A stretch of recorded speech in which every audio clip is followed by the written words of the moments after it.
こいつは楽しめそうだ。 Fighters ready. Engage.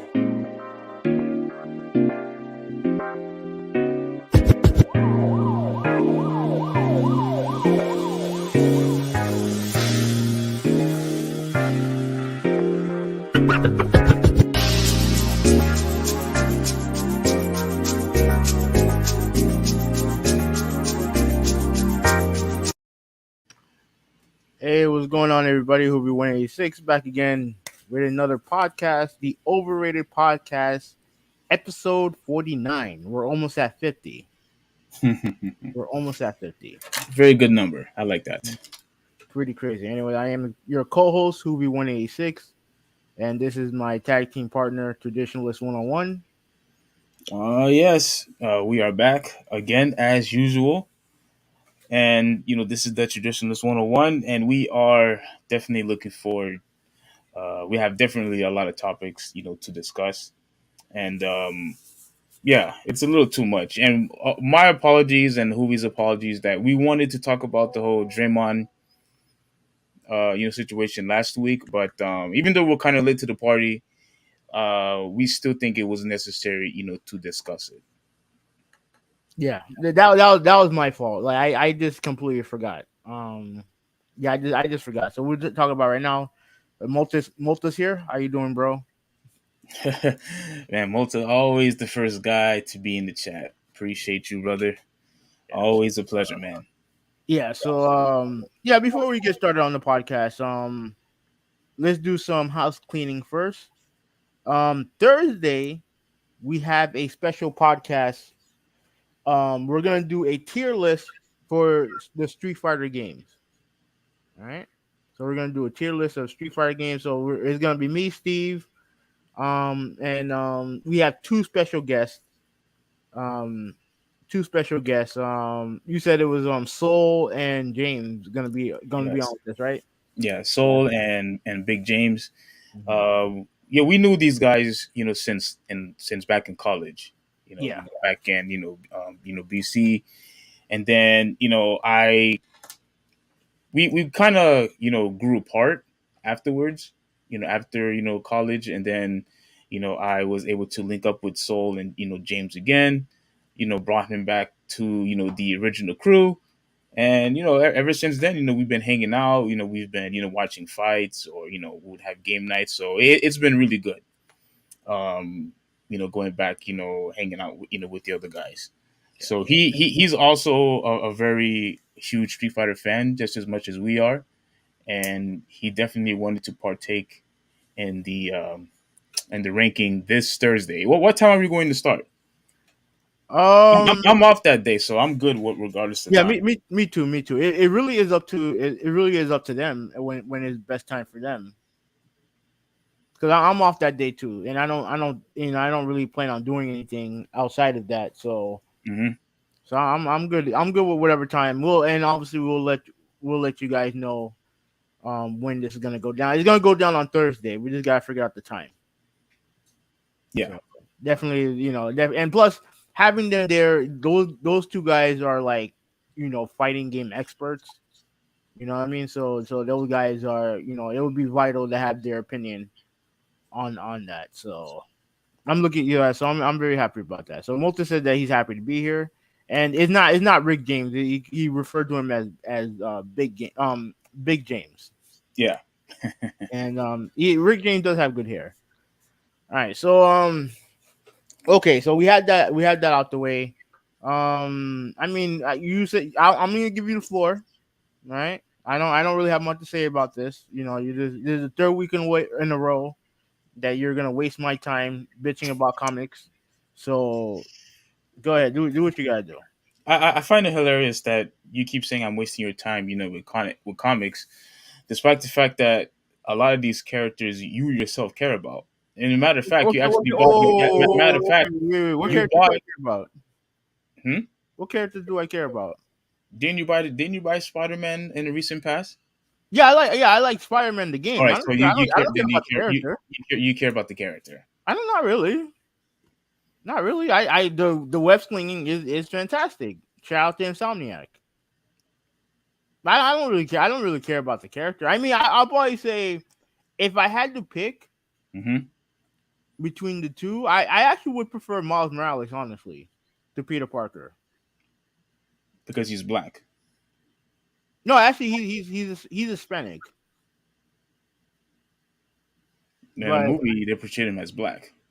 oh, that is true. The multiverse, yeah, they did portray him as black. No, no, it's not. That's not really it. I don't hate Peter Parker. It just I just like Miles Morales more. The multiverse movie is my favorite. I would probably say Spider-Man movie. Really? Hmm. Hmm. Okay. And That's and I did see what was that, the one with Mysterion. You mean I did see that Mysterio? Mysterio, Mysterio. whatever. Yeah, Mysterio. I thought it was Mysterion or whatever. I did see that one, and I actually did like it. I actually did like it, Oh, you but liked it? yeah, Okay. I did like it. Um, yeah, but I do prefer the multiverse movie. No, it was a good movie. Hmm. Now he's not a character that I'm going to invest in when it comes to comics, but yeah, it was a good movie. Isn't he going to be in the next video game? Oh yeah, yeah, yeah. They're gonna have both him and Peter Parker are gonna be in Spider-Man 2.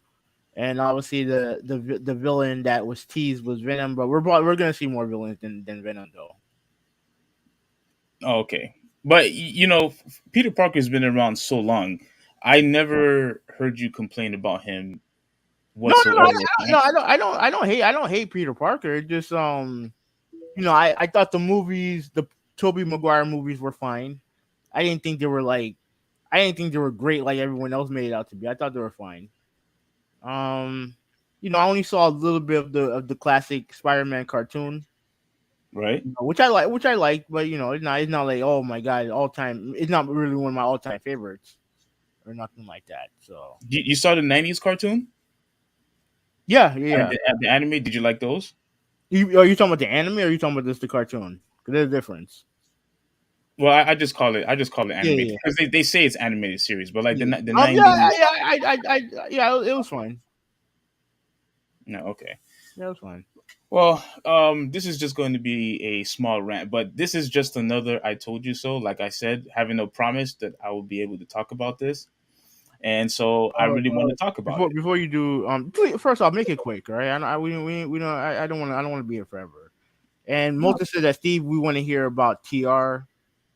Um, he said you guys are into superheroes, huh? Not really. I'm not. I'm not. He's far more into it than I am. I Well, far more into it than I am. the thing is with Huvi Malta, who we will have you perplex when it comes to situations like this because he'll buy a Spider-Man video game. He'll talk about he was into Batman back in the day, and then all of a sudden he doesn't care about superheroes anymore.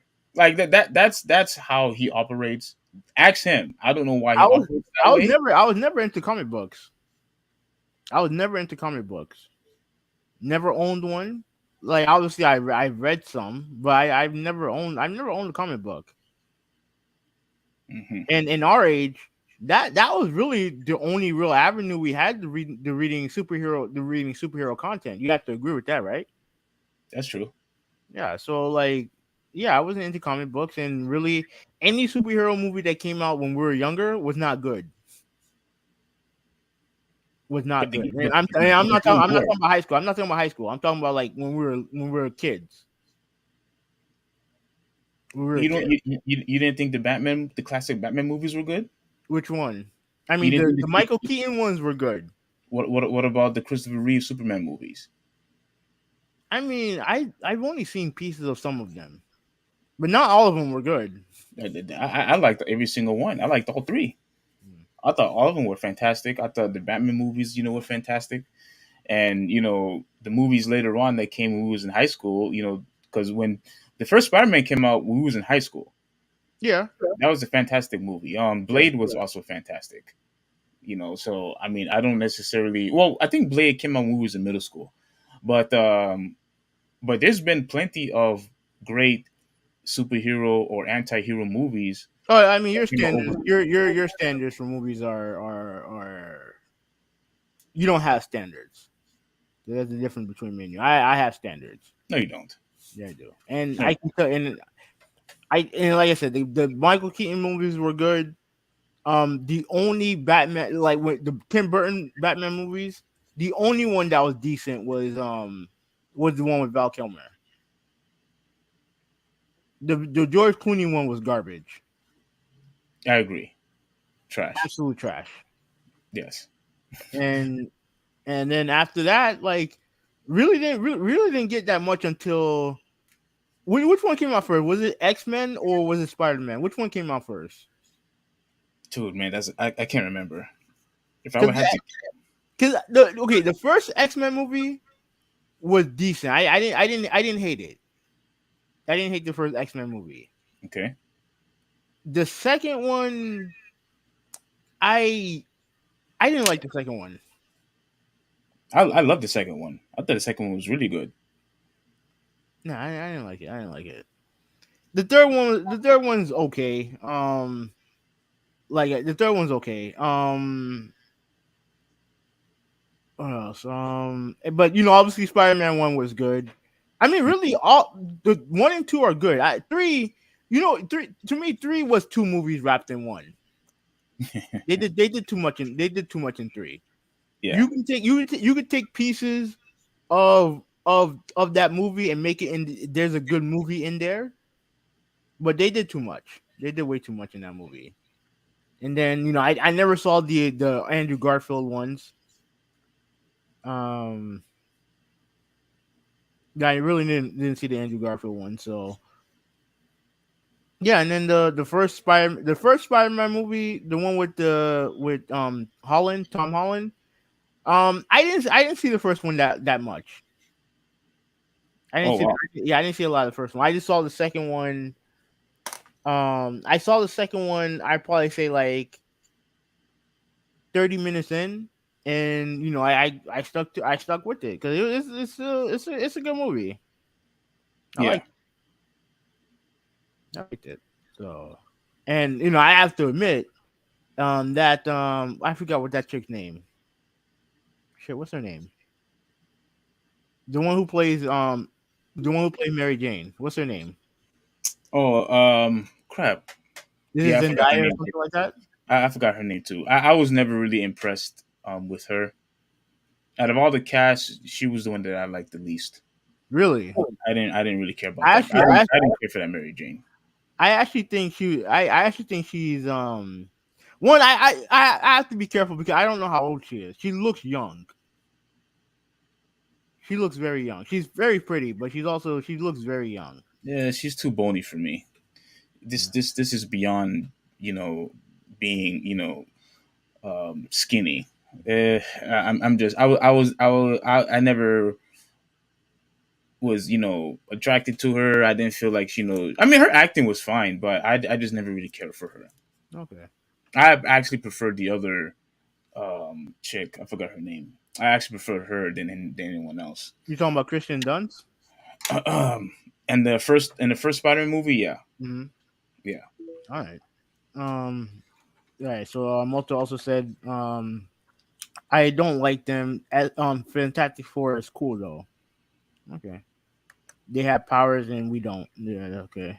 And McKinley said that X-Men came out in 2000, Spider-Man in '02. Okay.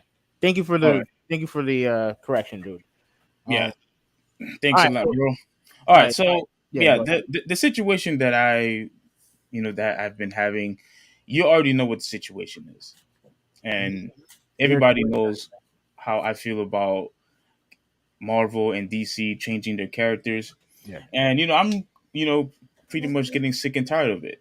Mm-hmm. And people like you and everybody else was saying that I was being hyperbolic or that I was over exaggerating. I don't know what I was talking about, No, but no, no, no. I told I you didn't say this none of was that. I happening. didn't say none of that. I said that you're just complaining just to complain at this point. No, no, no. I told you. I predicted that this exactly was going to happen. I told you that it was going to get worse from here on in, and it did. And now we have a official, gay Spider-Man, as you all can see right here. We officially That's have a him. gay. Yeah, that's how he looks like. We have a Wait, gay. wait, wait, wait. They okay? All right.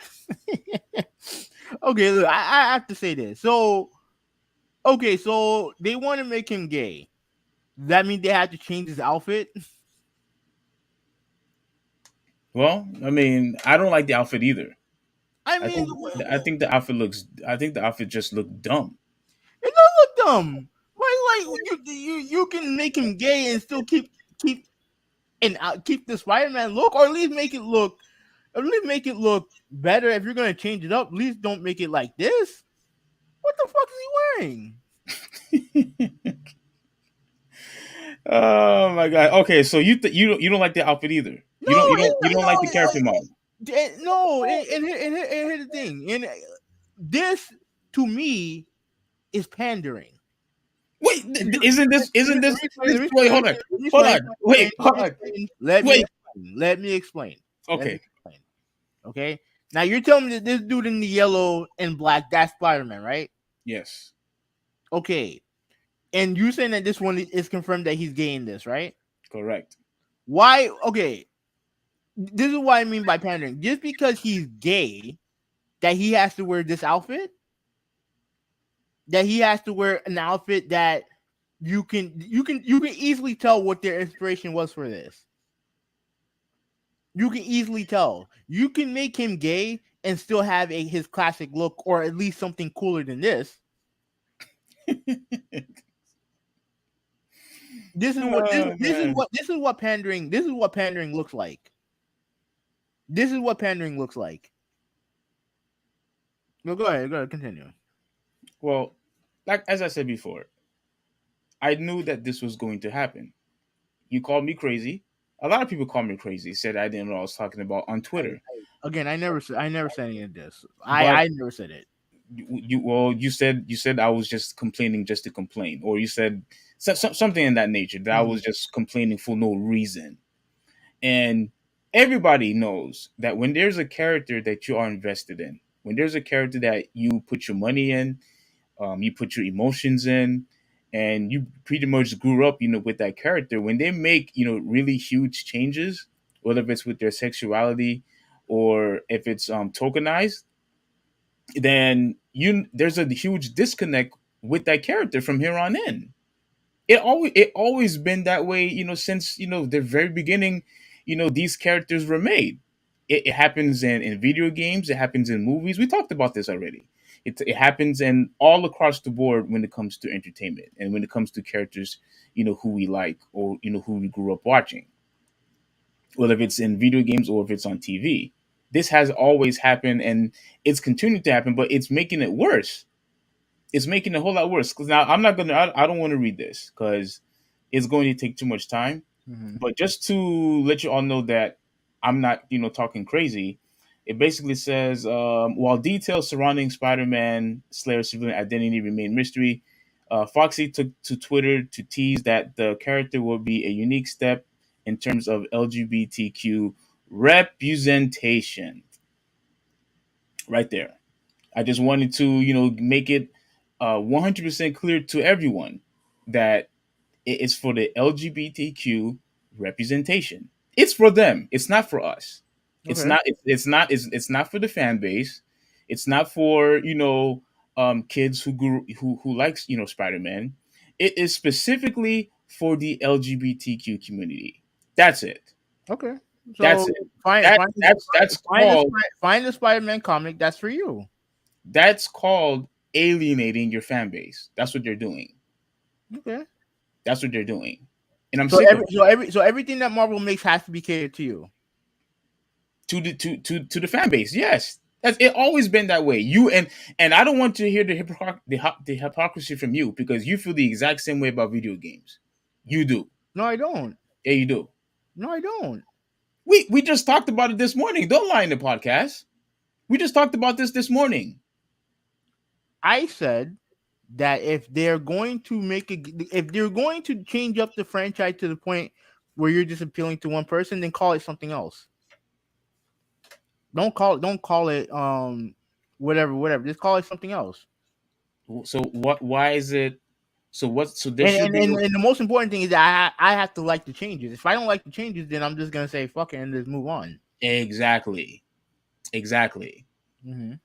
So But I but but mean, the thing with this, and this is the thing that I wanted to stress to you, is that you have tons of other Spider-Man properties out there.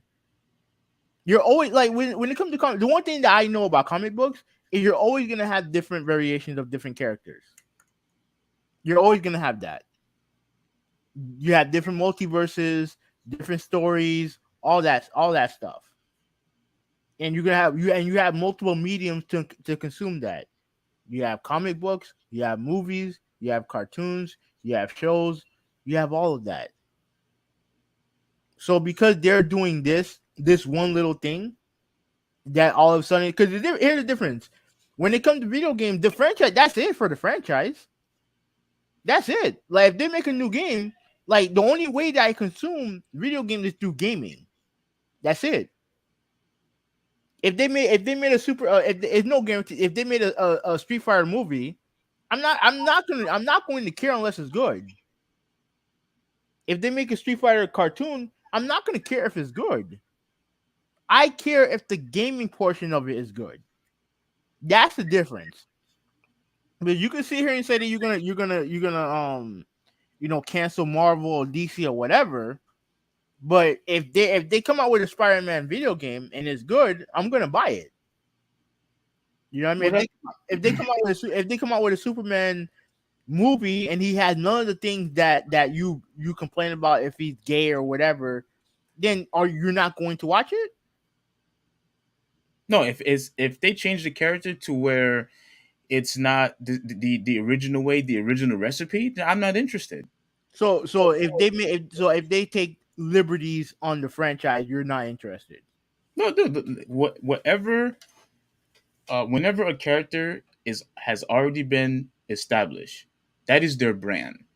So so that, Once that brand is changed, I'm not interested. so you're pretty much so if let's say if they make a Batman movie, right? Let's say they make a Batman movie. The movie has to be exactly how it is for the Batman origin story. No changes, no nothing. It has to be the same. It has to come from the original source material. So that means that you would because let's be frank, the Tim Burton movies, I forgot who made the original Batman movie. The original from the 60s. All those are different. All those are different. The tone is different. The moods are all different. And you're basically based on what you're saying, all that's wrong. That should not happen. No, no, no, no, no. You're talking about back in the day. No DC character, at least back then. A lot of you know how with DC everything is dark and gloomy. For Okay, the okay, most part, okay, but it wasn't like that. Back then. okay, okay. They change certain things when it comes to the source material of the show. Because the OG Batman wasn't the comic books probably were dark and serious, but that's not what the show was. That True. wasn't what the Adam West movies were. And I look at every iteration of Batman, and they're not the same movie.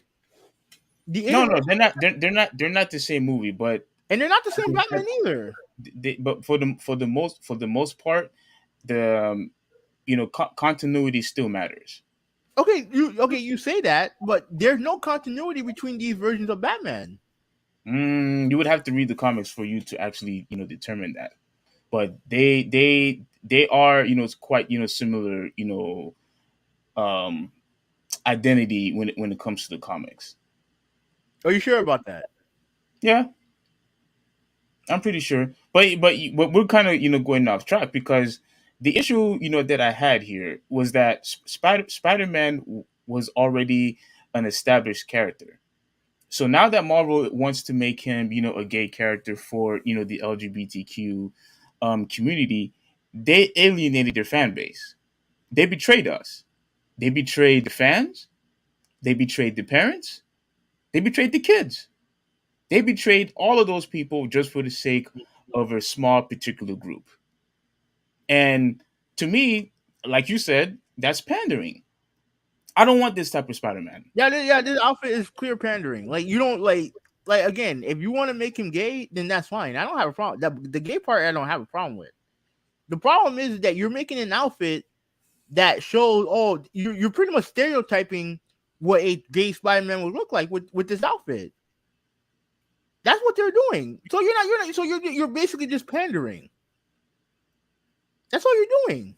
Yeah, I'm not feeling it, and because I'm not feeling this anymore, with this with this Spider-Man, it's just time for me to move on.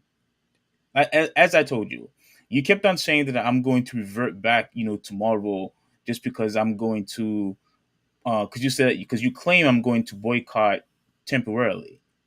That's what you kept on claiming. Mm-hmm. But I've been consistent. I've been consistent so far. I haven't seen any of the movies, and I'm not going to see that stupid Thor movie either. I'm not going to watch it because they are catering to a particular group, and I'm just not interested. In that movie. Yeah, yeah. Where they can, where, I found out there are these two gay guys, in the movie, and they basically made a child.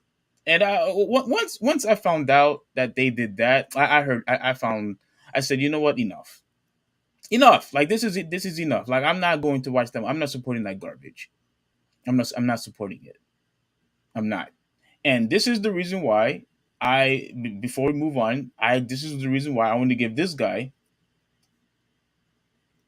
the Rippaverse, a shout out. Because I told you and I told Jabonis this also, because he thought that I was going crazy. You could call this stuff lame if you want. You can call it lame if you want. But I knew that this was going to happen. And what's been happening is that people are just going elsewhere. People are sick and tired, of this stuff. Parents are not taking, their kids, to watch, some of these movies like they did with Buzz Lightyear. And, people are finally so what do people you are finally voting. what do you think? You think the Thor movie gonna do well? I think overall it's going to do fine. Why? I think overall it's still going to do fine Why? because Why? I don't know. I just think it's going to do fine. I mean, if you said, you told me that Buzz Lightyear didn't do well because of 2 seconds. That's what you told me. Mm-hmm. So if they have two men making a baby in Thor, then the movie should bomb, right? Well, from what I read just a few days ago, and when it comes to box office, it actually did worse than Eternals, and clearly, Marvel / DC isn't happy about that. I mean, we'll find out. I think we should find out today or tomorrow. But I have my theories onto why some of these movies don't do as well. Go ahead. I have my own theories. What One, is it? I think the most important thing to me, I think, is the streaming thing. I think streaming has a lot to do with this. Now, because you have a lot of people who have experienced streaming movies over, obviously HBO Max, Disney Plus, et cetera, et cetera. And you open the jar to that. You open the jar to that, and then now because the movie theater industry is in the shitter. Now you want to appease them and making these movies theater only. Not everyone's gonna be okay with that. Not everyone's gonna be okay with that. Most people prefer, not most people, but I think is growing the amount of people who prefer streaming the movie at home as opposed to going to a movie theater. And I do think that's what hurt Buzz Lightyear. I do think that hurt Buzz Lightyear more. And plus, I heard the movie wasn't even that good. But I think the whole streaming thing has hurt that movie more. And if it hurts Thor, I think that could be a part of it. Plus, I heard that the movie wasn't even that good anyway. You know what I mean? Well, I don't necessarily think that's true because Spider-Man did well, Sonic, did well, and I think Jurassic Park is still doing well. So what's the excuse for them? Well, Spider Man is not technically owned by Disney. Wait, is it or is it Wait, not? no, they no, they remember they made a deal, with Sony. Yeah. But Sony is the primary owner of that property, right? They are the prime, even though they made a deal with they didn't make a deal with Sony, but that Sony is the primary um benefactor of that property. Yeah, but you claim that people are now into streaming, regardless of what company these movies fall into. Yeah, So that it should affect every that's true. movie, not just not The just thing, Disney. the thing is that how many movies launched like Disney Plus, like for a minute, everything that they launched came out on Disney Plus first, especially during the pandemic. And now you're going back to movie theater. I do think that affects it a little bit. I'm not saying it's the main reason. I don't know what the main reason is. I do think that's more than what you're saying, but I do think that plays a part. But go ahead, shout this dude out. Yes, but well, I think as I said before, conservatives and Christians, they don't want to see that, and you have to remember, even regardless of how you feel about comics, a lot of parents they don't read comics either, but they do pay attention If they, of I mean, if they grow up with it, they'll either they'll know about it. yeah, they'll know about it, but a lot of the older heads, I don't think a lot of parents necessarily read comics, regardless if it's Spider-Man, X-Men, Batman, or Superman. I don't necessarily think they read comics, but they are familiar with the characters. And when these characters change, especially when it comes to sexuality, a lot of Christian parents, they're not going to take their kids to see that. And I'm pretty sure parents are not interested in buying you know a gay Spider-Man for their kids. And Super Trends, the one where you were laughing at me when I posted on Twitter, Hmm. I don't think parents are going to be spending their money giving that stuff to their kids either, especially conservatives. They're not going to do that. Now, when it comes to this is pretty much the Rippaverse is the comic. I just ordered it this morning, and I know you say these characters look lame, but I think these characters look awesome. I think these characters look awesome, and frankly, this is going to start a brand new trend. Even if you disagree with me, I think it's already happening, because what's happening is that now that Marvel and DC is not giving us what we want, what's been happening is that people will either no longer support Marvel and Disney, which means they're just leaving it behind, start their own, comic book, franchise, what I'm saying? Or, just go elsewhere, whether if it's, mangas, or they'll probably go to IDW or Boom Comics or Udon, like I did. I've been investing more on Street Fighter comics, because I'm a huge Street Fighter comic. I'm a huge Street Fighter fan to begin with, just like you are. But I do like to know more of the backstory, when it comes to Street Fighter. So what a lot of people have been doing was that they would go to their local comic book store, and they would buy a lot of back issues or trade backs. So a lot of these old comics that were using the original recipe of what made the characters good, that's what people are doing now. They're not buying the new stuff anymore, and that's why the new comic sales has dropped severely. So I'm telling you right now, dude, parents, they're standing firm with this. I think what happened with Buzz Lightyear, of conservatives and Christians not wanting to see that, taking their kids to see that movie, I think that's just the beginning. I think it's going to get worse from here on in if Marvel and DC continues to follow, this ridiculous track record of supporting, the LGBTQ community and leaving us behind. Because I'm telling you right now, Habanel, you know how much I like Spider-Man. This is not something that I'm going to, put my money in. I'm not buying this comic. I'm not. And you could use the excuse or use the reason, well, there's going to be other, Spider-Mans, out there. That's not the point.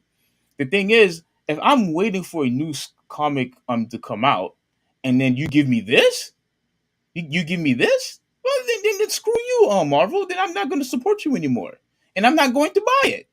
I'm going to buy something else. and I'm going to leave Marvel behind, and I'm no longer looking back. And that is why I'm supporting the Rippaverse now.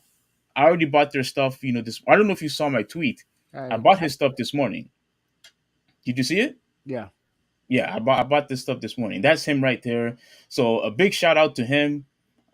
His name is Eric July. He's the one that made. He's live right now, but he's the one that made the Rippaverse, and he started the whole comic that's called Islam.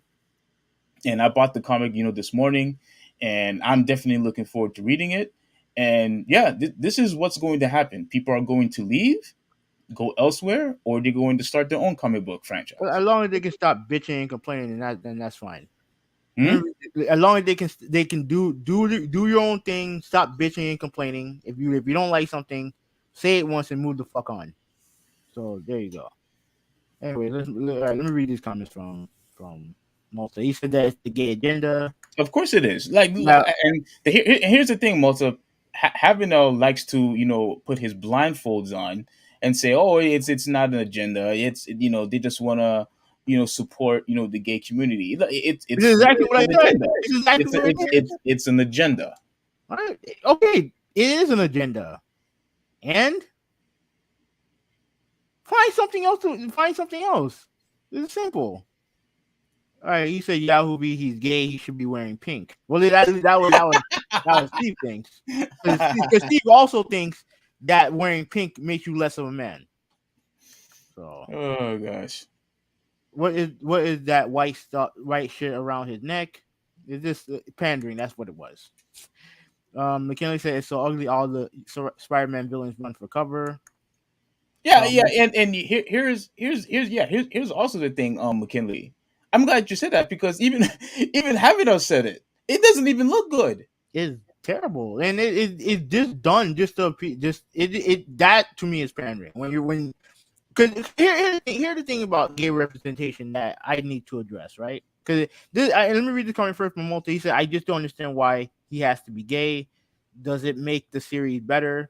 No. If not, then miss me with that BS. You Yes. know who's trying to program current and future generations to all be homosexual." Yes. Let me address that, right? Now, does him being gay matter? No. Does him being straight matter? I would say no either. The only reason why him being straight is more acceptable because you have the whole Mary Jane angle. But when it comes to him being a character, a central character, his sexuality doesn't matter, gay or straight. You know what I'm saying? And the thing that I wanted to say about that thing, I want to reiterate this, Hmm. is that I personally don't understand that just because you're gay, that there's a certain way that you dress, there's a certain way that you talk, there's a certain way that you act. To me, that's pandering. To me, that's almost I wouldn't say it's almost as bad as bigots, because those guys are doing this based on hate. Trying to appease to somebody based on trying to understand, like, it's one thing to understand their plight and then trying to cater to them to an uncomfortable level, right? If I know someone who's gay, I'm gonna treat you the same way that I treat anybody who's straight. Because at the end of the day, I don't care who you're attracted to. Not my problem. So I'm gonna treat you like everybody else, which is, in my opinion, the main reason why gay pride exists, is because you want because at the end of the day, you want to be treated like everybody else. And I'm all down for that. What some people do, because they're idiots, is they have to go the extra mile, right? Oh well, I'm gonna wear these clothes the fucking relate to you. No, that's not what the fuck it is. That's not what that is. Every people try to go out of their way to try to. Okay, you remember this lady Rachel Dozell, whatever, Hmm. the woman who went to basically blackface. She's a white woman who went to blackface. Oh Right. yes, yes, yes. I'm Now, like, do you really have to go through? Do you really have to go through all that trouble just to say that you like black people? That you don't? Do you have to go through that extra step to say, "Oh, I understand the problem that African Americans have in this country. You don't have to go through all that. You're just being extra for the sake of being extra. And that the outfit, that Spider-Man outfit, is just extra, just to be extra. That's all. That's all it is. I again, and I don't mind if they change the costume. We don't make it look fucking. Don't make it look so fucking obvious who you're trying to pander to. Because at the end, of the day, not every gay person is gonna want to dress like that. All it is just pandering, in my opinion. Yeah, but you have to also, remember we do have a lot of people who are homosexuals, like say homosexual men that do, not all of them, but there are several that do act feminine and Okay, that's where fine. certain outfits and their demeanor completely change when they want to basically publicize that, to the watching world. Understand, but not every gay person like that, and I'm not going to act like every gay person acts like the more feminine gays. When you have a bunch of gay men who are just who you really couldn't even tell if they're gay unless they told you. You have a lot of gay men out there who don't put it out there. Obviously, there's some that you can tell, Yeah. and there's others that you can't. That's me. That's literally like me saying, bring you're a white person. You go to a group of black people offering them fried chicken. Why the fuck would you do that? If you want to talk to them, just come up to them and treat them like anybody else. That's all you have to do. You don't have to fucking try to stereotype them or anything like that. And to me, that's what that Spider-Man costume represented. Like you're just stereotyping for the sake of stereotyping. Okay, so at least you agree with me and Malto on at least on that standpoint that there are purposely stereotyping and want to pander to the gay community in full. That part is just too. It just with the costume, it's just too blatant. That's all. It's just way too blatant. Like to me. It just came off the wrong way to me. In the last name, Malta said we should have a metalhead Spider-Man instead. It's about time we start teaching kids what real music is.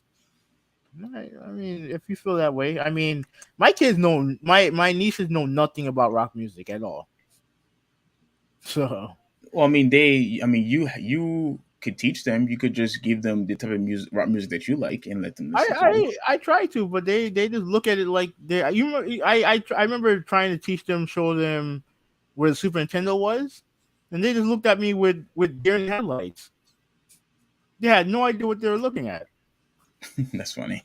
So. But last thing that I wanted to address for last thing I wanted to Raggy Joe's address. in the chat. Joe's in the chat. What's going on, Joe? Yeah, I'm just anticipating for him to use his foul language. But look, but by the way, what's up, Joe? You could curse all you want because I know that's what you're gonna do on here. But appreciate you joining us. You rarely ever come watch our podcast, so it's definitely a pleasure having you here. But Malta, to address your point, the thing is, the reason why a lot of parents, I shouldn't say a lot of parents, I should say mainly Christians and conservatives, right? When they see stuff like this, even this is why I said they don't have to read comics. Even they feel like there's some, form of, betrayal, and they are going to say, you know what, if Spider-Man is going to be gay, then I'm not going to have Disney or Marvel brainwash my kids thinking that homosexuality is okay, because we all know that a lot of kids, and we probably experienced this ourselves, where when we were young, when we grew up watching Batman or Spider-Man or Superman or the X-Men or whatever, we somewhat idolize those characters when we were kids. And what a lot of parents are now are fearful about is that if these characters who these kids up in love are gay, they don't want that to influence their kids. And a lot of kids even feel betrayed as well, because remember the story I told you about my coworker, where she actually said that when Hoovy and I was talking about Batman being gay, her son freaked out. Now that's anecdotal, but I'm going to say with confidence, I'm pretty sure a lot of kids would freak out if they found out that, Batman or whoever else that they grew up watching turned out to be gay or homosexual or flamboyant. Riddler just gave us flamboyant is the term. Yeah, that's the term that I was looking for. So you don't have to read comics to to criticize a character that you don't like, or a character that you think will brainwash your kids. You know what I'm saying? So I fully agree with what you're saying, Malta. 100%. All right. So Joe said that if you're a parent, they wouldn't brainwash your kid. Do your job and talk to your kids. Junior watches TV and he knows what gay people are, and know that he's not. And no, oh, Knows I that think he's not. I think he means like He, and he knows oh, that he's not gay. yeah, yeah, yeah. Okay.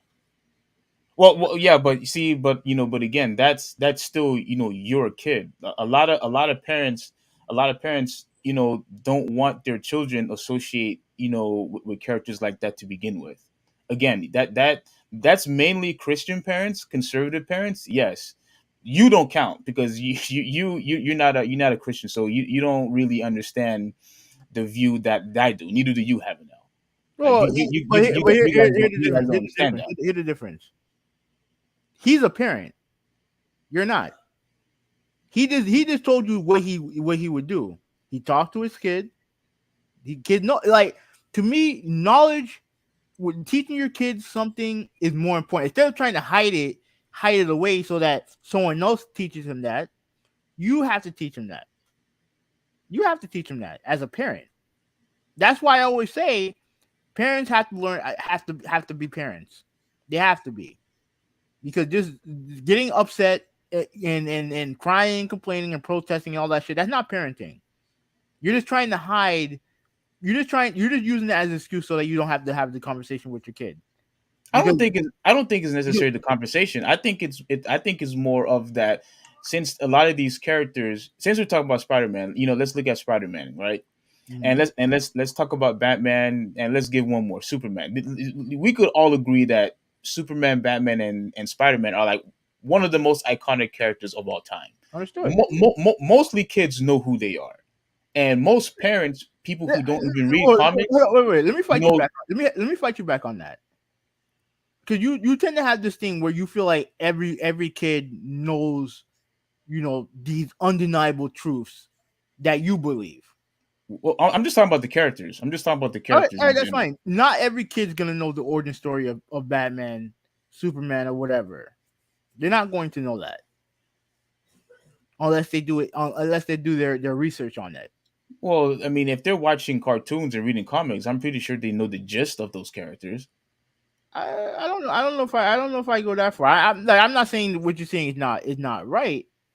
I'm just saying that I wouldn't just automatically just assume, oh well, this guy, he knows everything that there is to know about these comic books. Well, but a lot of kids, look at myself for example. I got into comics not because I just wanted to get into comics. It was the cartoons that led me to the comics. Mm-hmm. It was the cartoons. So kids who are watching a Batman cartoon or Spider-Man cartoon, they could get an understanding of who that character is just I by don't know. watching it. I don't know if I go that far, because you have to think about it like this. Comic books I know this for a fact. Comic books tend to be more violent than the cartoon that's portrayed than what's portrayed on TV Hmm. universally. So you're telling me that, and this is something that's always been the case in this country. The violent nature of some of those comic books, you don't have a problem with. But if Batman likes to take it up the ass once in a while, then it's ban all comic books. That's the part that I don't understand. Well, That's the part that I I don't get. think I think what you're trying to make it seem like when it comes to homosexuality that it's exclusive. People complain over the sexuality being changed, tokenization, and or let's say a death of a character. Like even now, Joe may not believe this, but even currently right now, there's people who still would prefer the original Captain Marvel than Captain Marvel. Now people were pissed off with that Captain Marvel movie. A lot of people, there was a huge controversy regarding to that Captain America movie when they were saying, well, what happened to the original Captain Marvel. Yet the guy is still dead, and yet they don't want to bring him back, and people are still upset about that. So it's not just homosexuality; it's the fact that these a lot of these characters has been tokenized, and people are just fed up that they don't want to hold the tradition of what made these characters special. They're just changing everything, changing their sexes, changing their sexuality, and people are no longer going to support that anymore. And that's why I said to even Jabonis on Twitter, this is what happens when people no longer support your product. They will move elsewhere or just start making their own comics. And we just talked about the Riververse just a few minutes ago, Joe. You had missed it, but I just bought the comic, this morning. I pre-ordered it, and that's what I'm going to be doing now, supporting different avenues. Because if Marvel and DC is not going to give me what I want, then I'm just going to go elsewhere, and that's what everybody else is doing. Right. So all right. So Joe said that, but gay people exist. So yeah, people are gonna see that. So I think yeah, he's right about that. And he says Superman's son is gay, Batman's voice actor is gay, and the Spider-Man variant is gay. So there's difference, and nothing has changed and forced people to be it. To be it. 'Cause that's what you're trying. That's what you and Multi are trying to say. That hey, if we have all, if we normalize, gay characters and stuff like that, then everybody's gonna be gay. And I don't buy, and I don't buy that. Well, here's my view. I believe because we have less than 5% of people in this country who's homosexual, trying to make it normal and regardless of what the entertainment is abnormal in itself, because we have more heterosexuals than homosexuals by a lot. It's not even close. So we don't want to constantly see our characters changing into homosexuals daily on a daily basis. I'm not interested in that. Right. So David said that, well, if he's taking it up the ass in the comic, it's pornography. I like that. I like that. David, what's up, brother? That's funny. Joe said that certain people have stayed dead. When Stacy, Uncle Ben, and Marvel, they have to stay dead, and that's you're right. So, all right. Well, I mean, Let me respond to this one. yeah. I believe there are certain characters. Yeah, you mentioned Uncle Ben. You mentioned Gwen Stacy. I mean, I don't necessarily think people really care about those characters. I don't think it's like a universal thing where you had a bunch of people care about those characters. Marvel is different. People care about Marvel, and people have been asking him, to come back forever now. And quite frankly, I think there's a comic book that's coming out regarding his son. Um, I forgot his name, but I'm trying to I was trying to subscribe to that, but I believe people are excited, about that comic than excited over any of the Captain Marvel comics. I could be wrong about that. You could correct me on that, but a lot of people, they're not a fan of Captain Marvel. Like they're just not. And honestly, I think Marvel actually knows this. I think Marvel knows that they just want to play dumb and want to keep Marvel stay dead. And again, tokenization. I'm not saying all of it is bad, but when you're constantly changing characters who you grew up with, there's automatically going to be a huge disconnect when it comes to these characters. Automatically, even if the comic or the story is good, people are going to dismiss it. We experienced that, with video games, having L, it come to Third Strike. We experienced that, with certain Wait, wait, cartoons. wait, wait, wait, wait, wait, wait, wait, wait, wait. we've been through this. I don't want to go over this. No, no, no, no, no, no, no, no. We'll talk about Thursday. Let's finish Yeah, up something. We can get the podcast started. yeah, and again, I was on the phone with Jabonis. This is going to be real quick. I was on the phone with you, Jabonis, and I gave you the example when it comes to Metal Gear Solid. Regardless of how great that game was, Metal Gear Solid 2: Sons of Liberty, that was a fantastic game.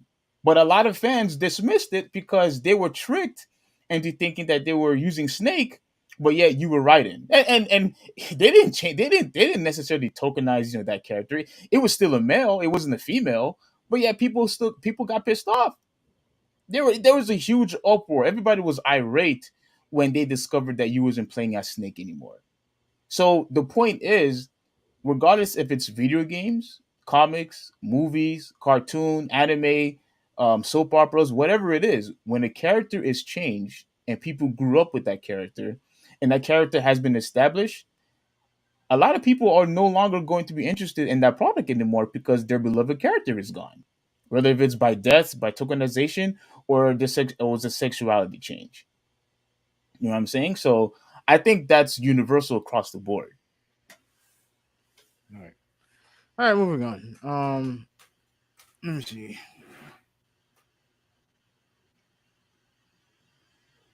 All right, so What David said. David said that, well, they don't care about the long time fans, they just care about the kids. Here's the thing, David. I don't think they care about the kids because we just read the article. I don't think you were here for it. Let me just show him having it just real quick.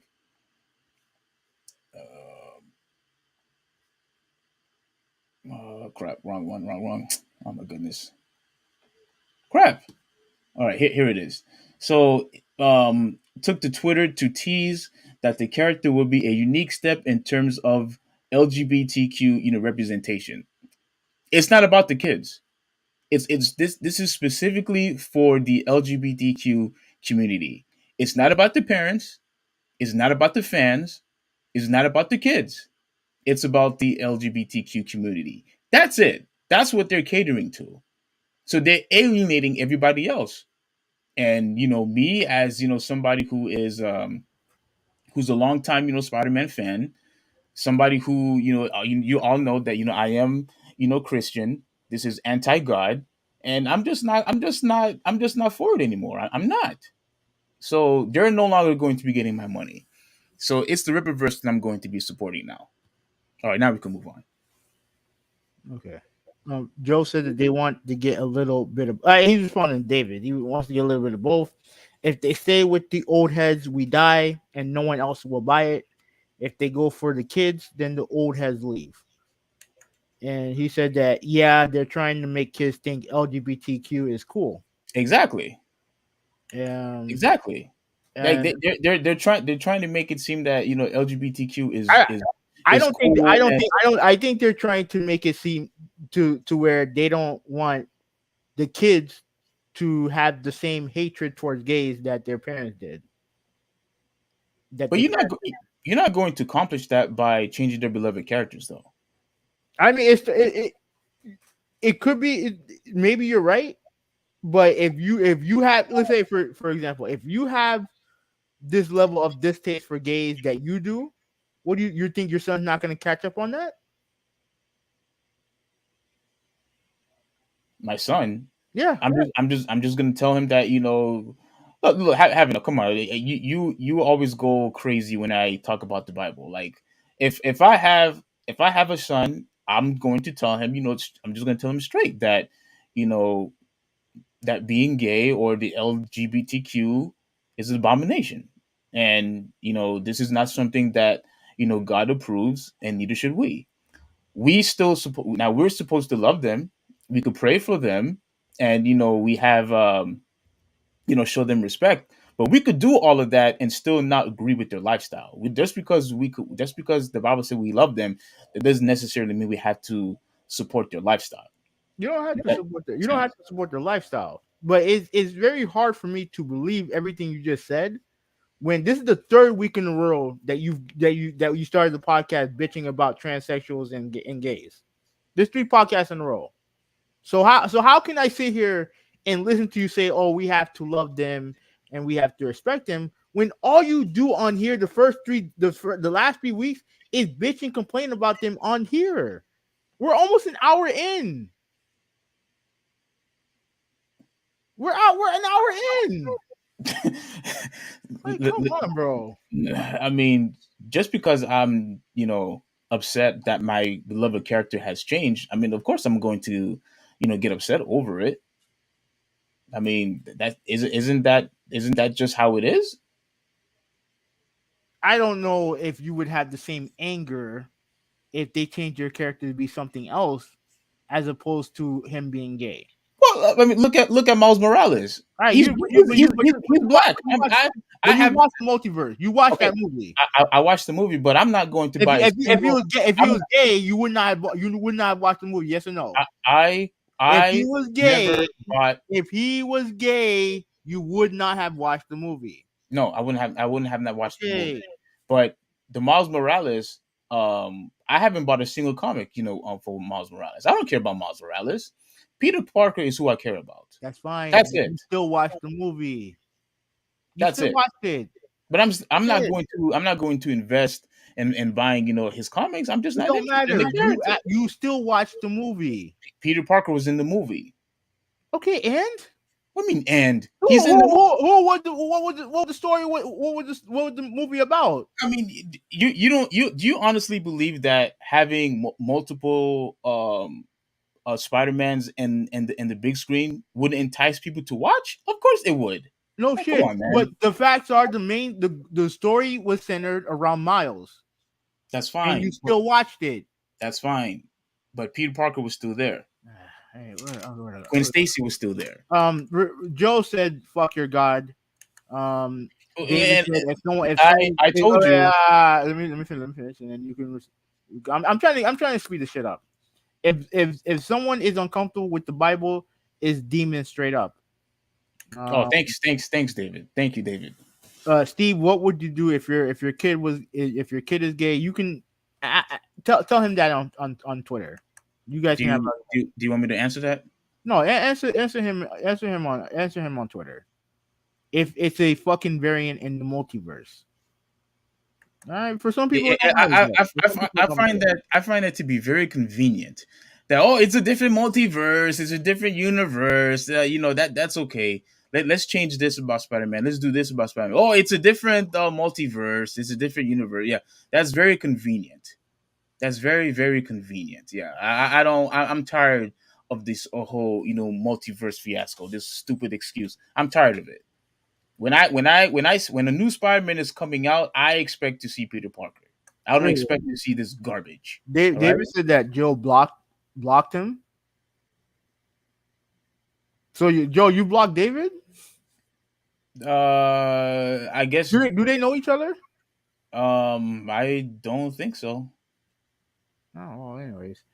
I mean, I find it very interesting that Joe, you say you want to use foul language in this podcast already, like I predicted that you would, but yet you decide to block somebody else, despite. Oh wait. No, okay, so okay, I see it now. All right, so they didn't block.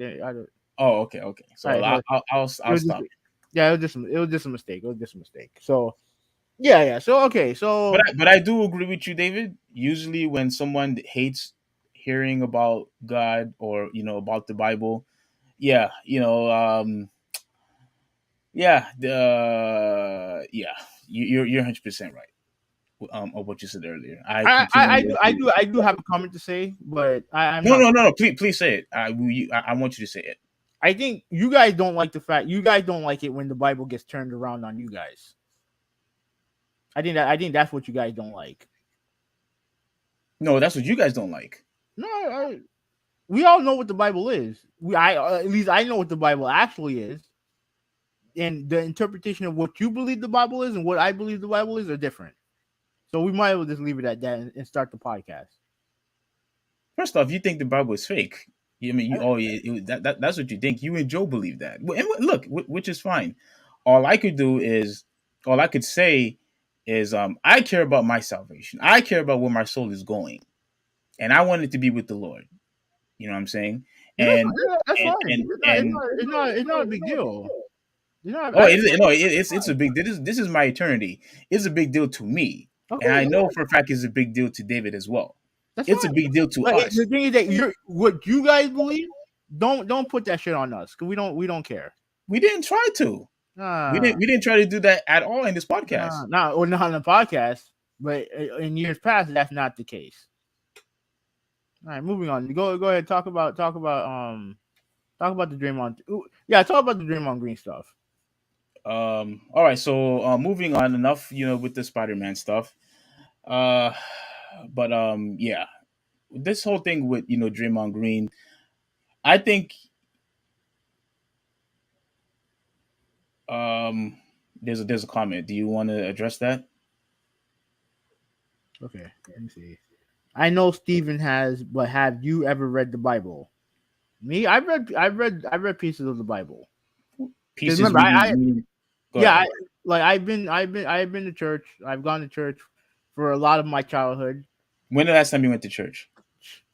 Um, hmm I'm putting you probably on the spot. no, like yeah, like I remember when I was probably when I was like 13 or 14. And how old are you now? I'm 36. Hmm. Okay. Like yeah, I was like, I don't want to be here. I don't want to be here every Sunday talking about the same shit over and over again. Like I'm good. And again, I don't have a problem with people who like the Bible. My problem has always been is that when you take the teachings of that Bible and you put that into law, that goes against everything what this country was founded on. But people don't want to hear that because they want to pick and choose. So I go ahead. mean, I could have sworn the Constitution was influenced from the Bible, but that's another topic for another day. Don't we have the separation of church and state? Isn't that a thing? But I'm just addressing the fact, though. That's all. Isn't that a thing? I'm just addressing the fact. Isn't That's that a it. thing? Isn't that a thing? Yeah, sure. All right. So Malta said hell Satan. So you have fun with that. And church is one thing, but have you ever made an effort to get to know our creator? No, I haven't. No, I haven't. No, I haven't. It's a waste of time, in my opinion. Um, it's a waste of time. Yeah, it's a waste of time. You haven't even tried. How is it? You haven't even It's tried, a bro. waste of my time. Move on to the topic. Talk about what you call it. Talk about what you call it. All right. Yeah, he's not going to answer the question. David. I He's already just answered. I answered this question. I said no. no. Yeah, you said it's a waste of time, but I would really appreciate if you could show just a little bit of more respect. That's all. With Instead respect, of I said I said it was a waste of my time. I said no. yes, separation of church and state is a thing, but the Ten Commandments were in the Supreme Court until 2008. And should they be there? The answer is no. You saying they should never be there in the first place? No. No. Okay. And Malta said church and laws should be separated. I agree.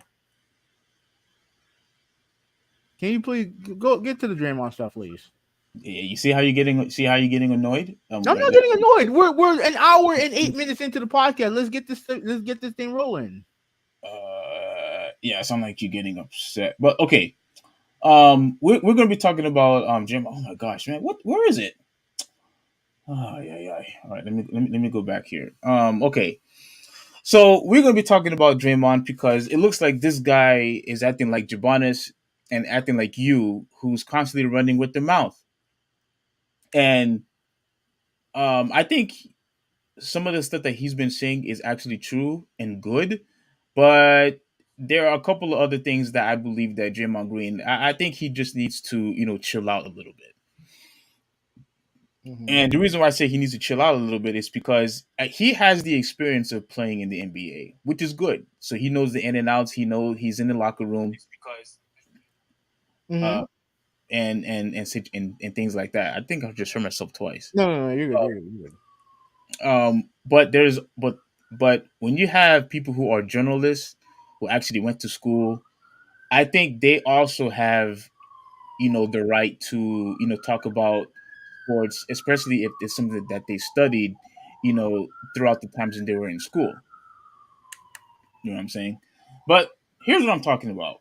So Mhm. Draymond pretty much said that. Let me see if I could find it. Okay, so Draymond pretty much said that this is about the new media, and I'm going to play this clip real quick to so we can all hear what he's talking about, right? So here we go. When I say sincerely yours, the new media, what I mean by that is the landscape of media is about to change. Can you hear it? Yeah, I hear it perfectly fine. Oh, okay, I want to make sure everybody else was able to hear it too. Okay. Is the landscape of media is about to change.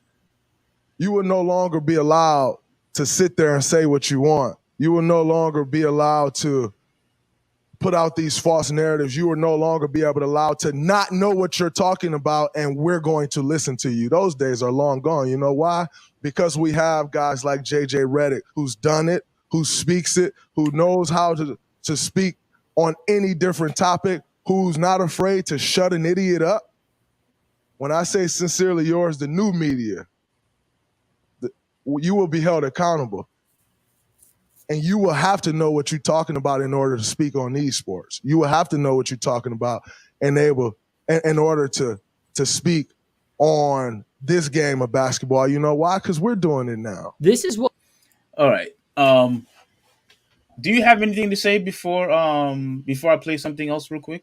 No, let me read this from Malta. Malta said that Draymond Green is a help defender, not a defensive player of the year with 7 points per game. You called him overrated ass player. Now, obviously, I don't agree with that, but that is his opinion. Regarding what Draymond said, like I said, he's branding his own type of media. You know what I mean? A media where they actually talk about, stuff that actually happens on the court, not hypotheticals. I don't have a problem with what he said. You don't have a problem with what he said. No. But like I had said earlier, I don't necessarily think what he's saying, is wrong, because he claimed that these guys, whether if it's Charles Barkley, well, not Charles Barkley, but guys like Stephen A, Skip Bayless. Well, he's friendly with Skip Bayless, even though he may disagree with him. He's saying that he's really just talking about Skip Bayless and some other people.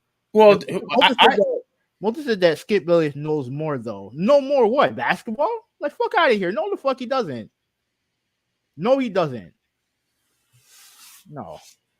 Well, here's the thing. Having though to address your point, my thing is that Draymond Green, he's talking about. I could be wrong about this. He's talking about all the reporters, all the journalists who never played basketball. That's who he's talking about. He's not talking about because remember, he's giving JJ Barea credit, and guys like I guess perhaps Shaquille O'Neal, Charles Barkley to some degree. He's talking about the people who never played in the NBA. That's what he's talking about. Okay. But here's the thing. I'm surprised that you said that you don't have a problem of what Draymond Green said, because remember the conversation you and I had. No, Remember? okay. I think he was being sarcastic. My bad. You have to, bro. You have to put like some type of emoji or something like that, bro. You have to put an emoji to let me know. The thing is, there's several things that trigger me. Skip Bayless is one of them. I have no idea what you're talking about now. No, I made a no. He said that Skip Bayless knows more though, and I thought he was being serious. Oh, okay. That's my fault. That's my fault. So what I was trying to say is that Draymond Green, he's not talking about guys who played the sport. He's talking about guys who didn't play the sport. I think he's talking about guys like um like what's his name? Tony Kornheiser, you know what I'm saying? Like guys like Mike Robon, Stephen A. I think he's talking about those type of guys. Guys who never actually, played, in the NBA. And he thinks that, those, people don't know what they're talking about. But this is the pushback that I'm going to have on you. because you and I had this, same similar. Is not quite the same. Um, I guess you call it nuance, but you and me addressed the whole situation about crap. What's the quarterback's name? Um, Garcia, Jeff Garcia, when Mm-hmm. he criticized your favorite sports analyst, that chick, Mm-hmm. where he told her, well, you never played um the football, you never threw football. But you and I had basically made the comment that we necessarily don't have to play the game to No, actually you don't. critique And the game, to no, you critique. don't. You don't. But here's the problem with some of these guys get into, and this is something that I don't think Mina Kimes does. They sit there and they try to create narratives on these players. They say, "Oh, he doesn't want it. He doesn't want it. Um, he doesn't want it big enough." Or they'll say, "Oh, he tanked this thing on purpose, this and that," and create these narratives about these players. That's not what Mina Kimes did not do that. Hmm. If I remember correctly, that was the whole thing when it came to, I think, Jimmy Garoppolo, right? Yeah. Right? And she just said that he wasn't good enough to play for that team. Well, He, isn't that he, creating that's creating a narrative too? no, it's not creating a narrative. She went with statistics. She went with stats. She went with how they played the game. Yeah, but look how far they went though. Like they've Okay, always but gone far in the it had playoffs. nothing to do with him. And that's what she said. It had nothing to do with him. It had everything to do with Garoppolo. No, it didn't. You honestly believe Jimmy Garoppolo is one of the top 5 or 10 quarterbacks in the league? No, no. I thought what she. I mean, I know this was a while ago. Well, not too long ago, but I thought she was talking about he's not, good enough, to take them pretty much to the promised land. Isn't that essentially what she's saying? That Garoppolo's not good enough. No, that's what she said. And Yeah. she used statistics to prove that. She didn't go on a smear camp. She didn't go on a smear campaign about Jimmy Garoppolo. I feel that sometimes, and even guys like Shaq and like with Malta said when it came to Shaq and Chuck, keep it real. I mean, to an extent, yeah, because like I said, I don't think either guy is very good at analyzing basketball, even though they played it. But even with them, some of their criticism come off as personal. It comes off as personal. And the same, and that's been Skip and Mo since day one. Some of his criticisms come off as personal. When you're renaming guys name just for clout, yeah, it comes off as personal. And I'm Uh, never gonna I, go for it. I will always defend Skip Bayless on that, because although you may say that it's name calling, I don't understand why it's so wrong for a reporter or sports analyst to name call, but yet guys in the court could do that. They do that all the time. All right, but they're playing. Okay, but okay, all right. Have a note. Let me ask you a question. Hmm. When Shaquille O'Neal used to play, and he called the Sacramento Kings the Sacramento Queens, that was outside of the court. He was calling them names. Mm-hmm. So what's the difference? He was doing that outside of the court. He's not a reporter. He's a player. Okay, but yet he went on national TV, called them names, talking trash.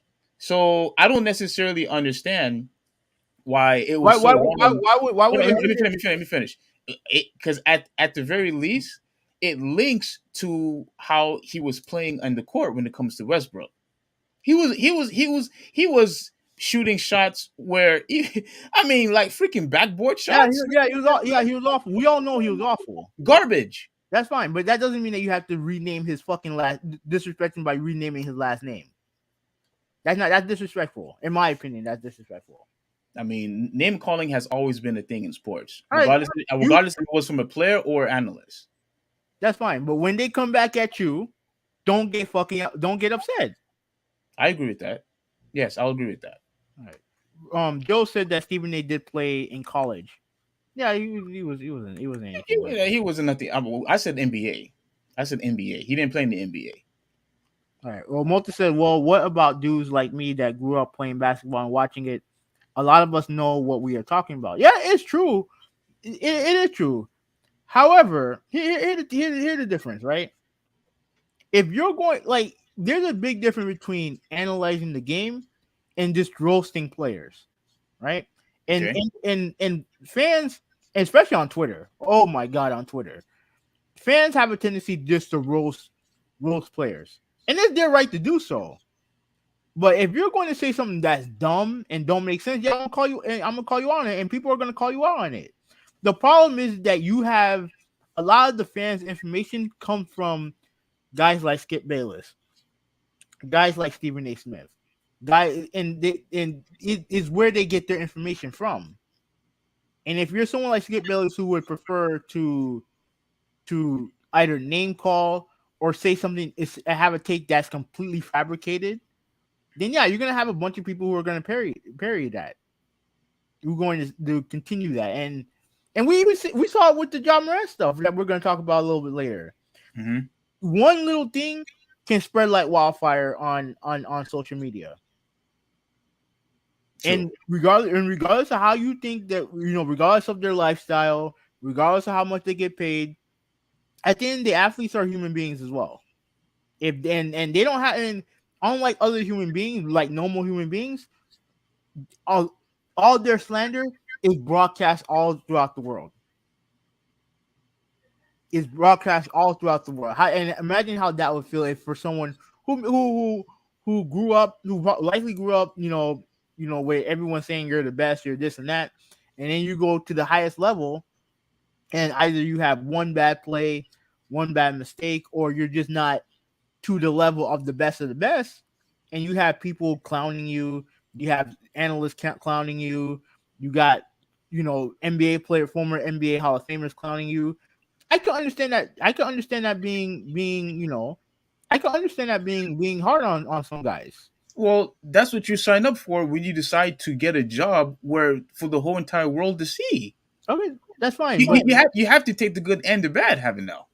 no, you don't have to. You don't have. You don't like. What the risks are, but that doesn't give people random people the right to just shit on you anytime. Shit on you anytime, especially with vulgarity. If they're gonna make fun of you, if it's harmless making fun, that's fine. But you don't have to. You don't have to take. Like you don't have to take shit from people just because you make money. You don't have to do that. I mean, that's going to happen by default because when you decide to partake in a job where the watching world could witness how you play. Again, this happens by default anyway. When you get dunked on, that's going to be in front news. Yeah. When somebody No, gets no, dunked no, on, no, no, or when okay, somebody breaks it'll an be ankle, highlight. Yeah, yeah. people will make fun of you. That Yeah, that's of the course. that's the risk that you take when you want to play But that, basketball. but That's the risk but you take that, but when you want to go in boxing and you get knocked out. yeah, That's the okay, risk that you but take. here's the thing. Here's the thing. There's a difference between something that happens on the court. If that happens on the court, then that's something you have to live with. What I'm talking about is when you have former NBA players saying that you don't deserve the money that you're making. When you have them saying that you're constantly having them and highlight just to bully them. Are you talking about um Are you talking about when Charles Barkley was calling Anthony Davis street clothes? I mean, I didn't like that either, but like because the reason why he said what he said made sense, but to call him street clothes, you could have done it a different way. You could have been like, oh well, Anthony Davis needs to address his injury issue, which we all agree. But calling him street clothes, yeah, and then imagine Charles Barkley calls him street clothes, right? Mm-hmm. Then you have fans in the arena yelling the same thing to him. Hey, yo, street clothes. How do you think how do you think he's gonna feel about that? Yeah, he's not going to be happy with it, of course. And that started with an NBA player whose career ended on a fucking with an Achilles injury. So you figure someone like Charles Barkley would be more understanding. And again, I understand. Charles Barkley elaborated and said that he needs to figure out his injury history, and that's true. His injury proneness, that's true. But what to call him street clothes accomplish? Nothing. It accomplishes nothing. All you're just doing it. You're just doing it just to get attention. At least in my opinion. Yeah, and it looks like he was talking about Shaq also. Yeah, yeah, with the whole JaVale McGee shit. Like, there's no reason why that had to go as far as it did. Well, to be fair, the whole Shaq and the Fool, he did that to everybody. Who if Oh you yeah, act like no, but if you act like a fool, he if made it. you He act made like a an entire buffoon in the basketball court, you're going to get called out on it. he made an entire section dedicated to JaVale McGee. Yes. When at that point he was past that. He was past that. And still went on and on and on and going at him and shit like that. To me, that's not analyzing the game. You're just being petty for the sake of being petty. But that's who Shaq is from time to time. Mm-hmm. Let me read some of the comments, then we can continue. David said that reporters' jobs are mostly to get people listening to. It's more about entertainment. He's right about that. Yeah, but what's entertainment? Trashing people's entertainment? I don't think trashing people should be entertainment. Well, when you make fun of somebody's play and then they want to call them names because of their stupidity or their buffoonery, I mean that's what's just going to happen by default, because again that's what you signed up for. You're going to get praised, you're going to get all this higher claim, but you're also going to get ridiculed also. I mean that's just how it is. You have to take both. All right, so I guess ex players are more free to go hard on players than earthlings like us. See, that's what I was trying to address earlier. I don't necessarily believe that you have to play the sport in order for you to critique the sport. I don't necessarily. I don't think you have to play it to critique it, but like, to me, I think there's a level of disrespect that goes along that shouldn't be there. At least in my opinion, and I think that's what Draymond's trying to say also. Mm-hmm. He said, and I kind of agree, but it's debatable. He also said that every time a player earns a max contract, Shaq has entered every time a player earns a max contract, Shaq entered the chat. Yeah, it's true. Like he's somebody he's obviously very salty that guys like Rudy Gobert made more money than him. And I understand what he's trying to say. But I understand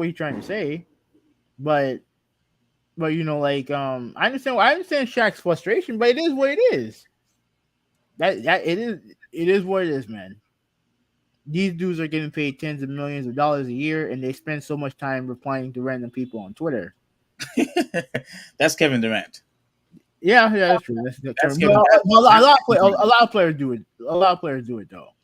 But look, I mean, I could understand that, but come on, man. Like you're like who are we? To these guys, we're just average people. We're a bunch of nobodies. We're a bunch of no names. If you are literally going to waste your time, someone who's making millions, who have a good financial stature, and you're going to make out of your way, wasting your time debating against average people, like that just shows that you're just weak mentally, in my opinion.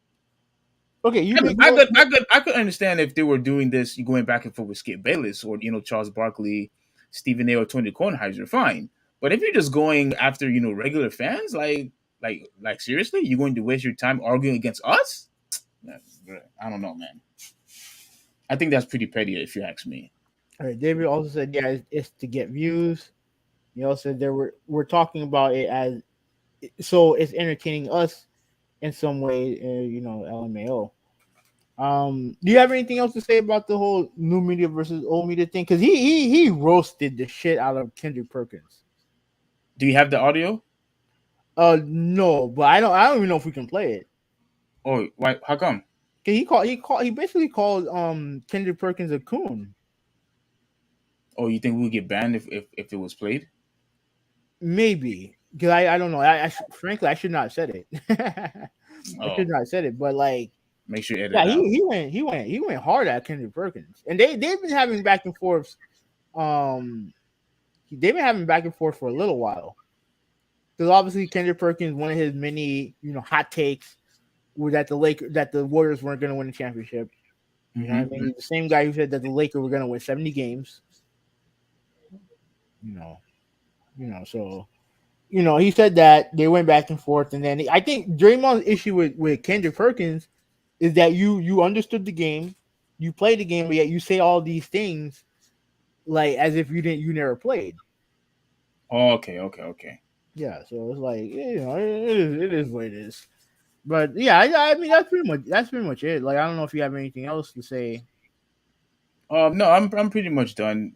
I do partially agree, with Draymond, but not fully, because yes, I do agree that you have to know, what you're talking about, but I don't necessarily like, new media, versus old media. To me, as long as you study the sport and you analyze the sport, regardless if you played it or not. Now you may have, some good inside scoop because of the experience that you have. So I will always give you credit when it comes to that. But I still think, regardless if you played the sport or not, you should be able to critique. Yeah, I guess. I mean I don't mind him going after old media, like because to me old media is stupid. So I'm glad he's going after old media. Oh, you are. Yeah,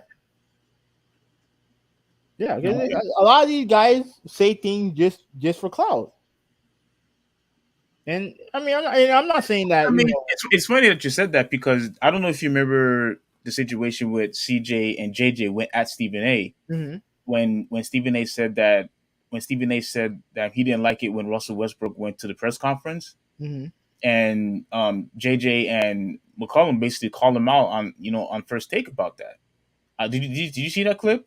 yeah, I saw the clip. Yeah. So I mean, I think it is refreshing to have more NBA players, or guys who actually played the sport, to participate in um, you know um, sports news, if you will. I think it's good to have both, and it is refreshing. But I still think that Jim on Green went a little overboard when it comes to that. But I think it's okay to have both, Yeah. whether if you played or not. So that's my. All right. So Malta said players. Well, Joe said that because it stacks, and I don't know. If it's not 1,000 sooner or later, it gets to you. I don't know what he's referring to that, but you can elaborate if you want. Malta said players know damn well when we're growing up, they used to hate on NBA players. It's all part of being a sports fan. That is true. That is true. I agree with that. We love our favorite team, not the ones that kick our favorite team's asses. That's true. I agree with that. I agree with that. So speaking on great, right? So we're done with this, right? Yeah, we're finished. All right. Speaking on like I mentioned, Ja Morant, right? And this is exactly what we were all talking about. Okay. So Joe said that it's all the criticism and bullshit stacks up, and yeah, he is right about that. He is right about that. Like all that stuff, all the criticism, all that stuff stacks up, and even if you're even if how mentally strong you are, at some point that shit's gonna get to you. It is going to get to you. Hmm. And like I said, for me, like to me, I like it's hard to kind of understand where they're coming from, but if you have all this people like I see I see wrestlers deal with this shit all the time. Like they have people who tag them, who say all this nasty shit to them, and if they're not in the right state of mind, yeah, it's gonna affect them. Yeah, I agree. You know what I mean? So yeah, so I agree, and I agree with Joe. Malta said John Morant is becoming a star in this league. I like his cockiness. Well, you're gonna like this. Let me see if I can. Let me. I'm gonna go on Twitter. I'm Hmm. gonna look for the comment, and then we'll hear what he actually said and what was attributed to him to what he said. This is clearly a case of the media not doing their job. So I like how you put. I like how you put that together. yeah, so I'm gonna look for the where so I can probably look for the comment on Google and while I wait for Twitter to launch. Let me see. Okay, there we go. Because he did, because like you said, he mentioned the cockiness, and he did say that he like the thing. Here what happened, right? So John Morant talked to Taylor Rooks about this is about a bunch of stuff, right? What happened You look like you're going was in he and made out. a comment. Okay, I apologize. Hold on a second.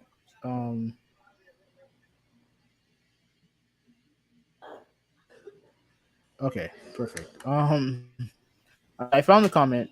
Can you hear me? Yeah, I can hear you. Okay. All right. So he made a comment to Taylor Rooks, regarding that interview. We're talking about a bunch of stuff, right? The topic of Michael Jordan came up, and here's what he actually said. I'm just waiting for Twitter to load up right now. Yeah. And after that, then I'll start to share. Okay, there we go. Let me start sharing. Okay, let me put the share thing on. Here's what he actually said. I don't think we'll get copyrighted for this, so we should be Okay. fine.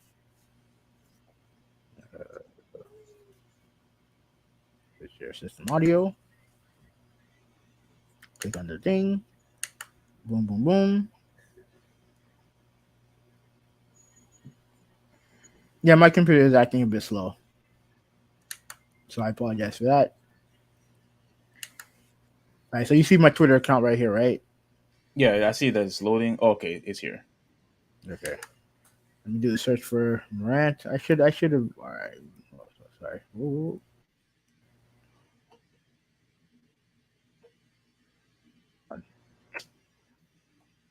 Yeah, my computer is acting slow. While your computer's loading up, Malta, yeah, John Morant is already a star.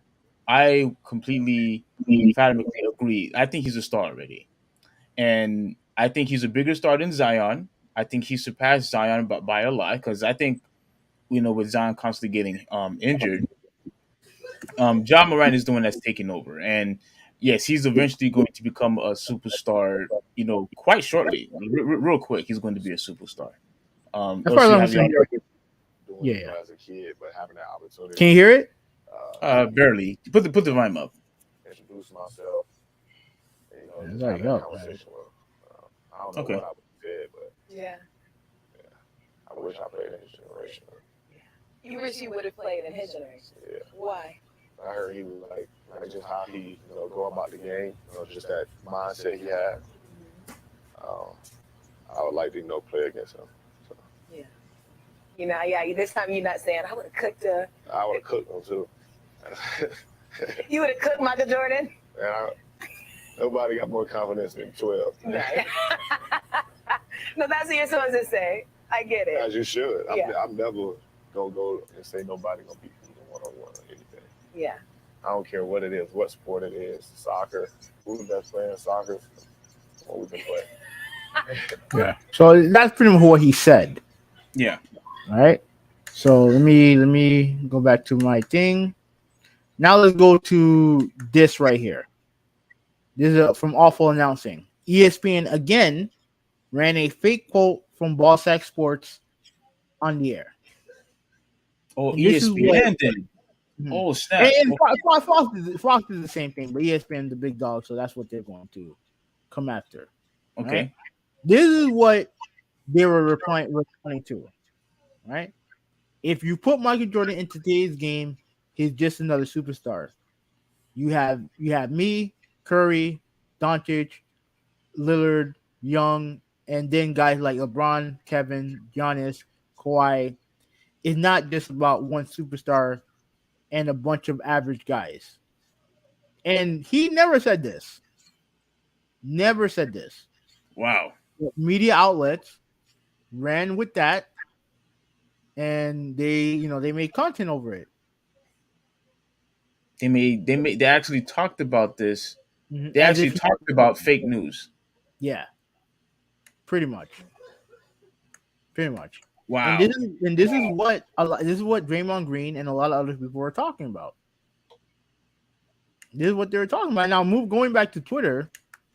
Let me see if I can play this from Skip Bayless. He actually said something that was funny, even though they're talking about something that No, actually, no. Let me read it because I think he was responding to the right thing.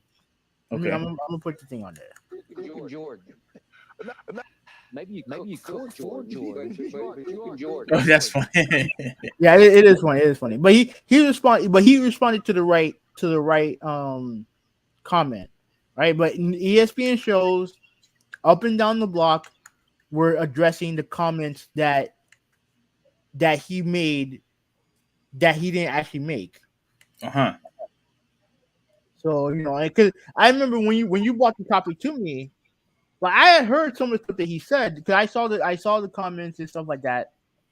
When you mentioned the whole thing about him being just another superstar as Yeah. well. And like I said, I don't blame you for it. It's not your fault because you didn't know that Ball Sack Sports is just a satire news is a satire news article. Like most of that's what I'm answering to. What the heck is Ball Sack Sports? They're a new. It's literally like the Onion, right? They make satire. It's just a joke. It's a joke. It's a joke site. But ESPN ran with it like it was actual news. Yeah. Is it true? But no. This guy has the right mentality. Yeah, I agree with that. I don't have no problem with Morant's aggressiveness or his cockiness. Like he has the right to believe that he's the best. I can't blame him for falling for this crap unless they saw the source's ball sack news. I think what I think happened was ball sack news made the tweet, then another news site picked it up, and then ESPN probably got it from that news site. Okay. Yeah, so Okay. it's like it pretty much is just one person says something, gains traction, and then everything else starts to trickle down. So what's your thoughts on this? Yeah. Look, I'm guilty of this also. I felt for it because I thought he said the exact same thing. Mm-hmm. I thought he said that Michael Jordan would have been an average superstar, and yeah, I would have completely went off. But on this podcast, I would have went off on this podcast. But Mm-hmm. when he said that he would have cooked Michael Jordan, yeah, he's definitely being delusional, 100%. Delusional. But And at the end of the day, I don't mind the confidence. I don't mind the confidence. here's the thing. So I was arguing, with this guy on Twitter. I don't know if you saw the argument, but I basically, gave the example of how Kobe Bryant, he said that he would have beat Michael Jordan 1-on-1, Mm-hmm. or that he was better. Yet, despite the fact you decided to copy him, you decided to copy the exact same guy who you said you were better than. And what I said about Ja Morant, you say that you will cook Michael Jordan, but yeah, you play no defense. Like, but yeah, he does. Michael Jordan's defense is elite. Mm-hmm. Elite. He would have cooked you. He would have cooked you. Well done. That's what he would have done to you. So I don't necessarily believe that. Okay, well, he has confidence, and he should say what he wants. No, he's being delusional. I He's mean being that's 100% delusional. confidence is delusion. Sometimes confidence is delusion. Yeah, but when you decide, to put it in a public space, it becomes a different animal now. Yeah. Because you yourself already said that when it comes to Michael Jordan, there's really no comparison. Like what guy do you know where his offense and his defense is elite and never lost a championship? You can't find that with anybody. You Well, can't. I mean, I like how you put the caveat of never lost a championship, even though he's lost plenty of Eastern Conference Finals games and lost in the first round plenty of times. But I'm talking I about in the biggest stage, okay, so losing in the Eastern Conference Finals is not a big stage. not compared to the finals. No, Okay, but you have to actually get there in order for that in order to be there. that's And if fine. you can't get there, that's more an indictment on your career than anything else. Yeah, but he still won more than almost than everybody Alright, else, though, with the that's exception fine. of a couple people. That's fine. That's fine. Whatever. Here's the thing. I don't mind the confidence. Like it is what it is. Is he better than Jordan? No. No, he has a long way to go to get to that point. He has a long way to go to get to that point. But like I said, the mentality, I'm for the mentality. I'm sorry. You can you hear this? I hear a background. Yeah. Okay. Are you trying to play something? Yeah, yeah, wait. Hold on. I'm trying to play right now. It's playing right now. Can you hear it?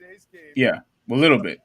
Okay. Superstar. You have me, Steph Curry, Luka Doncic, Damian Lillard, Trey Young, and then guys like LeBron James, Kevin Durant, Giannis Antetokounmpo, Kawhi Leonard. It's not just about one superstar and a bunch of average guys. They had a whole segment regarding that. Yeah. Morant saying that Michael Jordan in today's league would be just another superstar. You know what? Ja Morant is confident and crazy at the same time. Listen, Yeah. I don't know if Oh my gosh.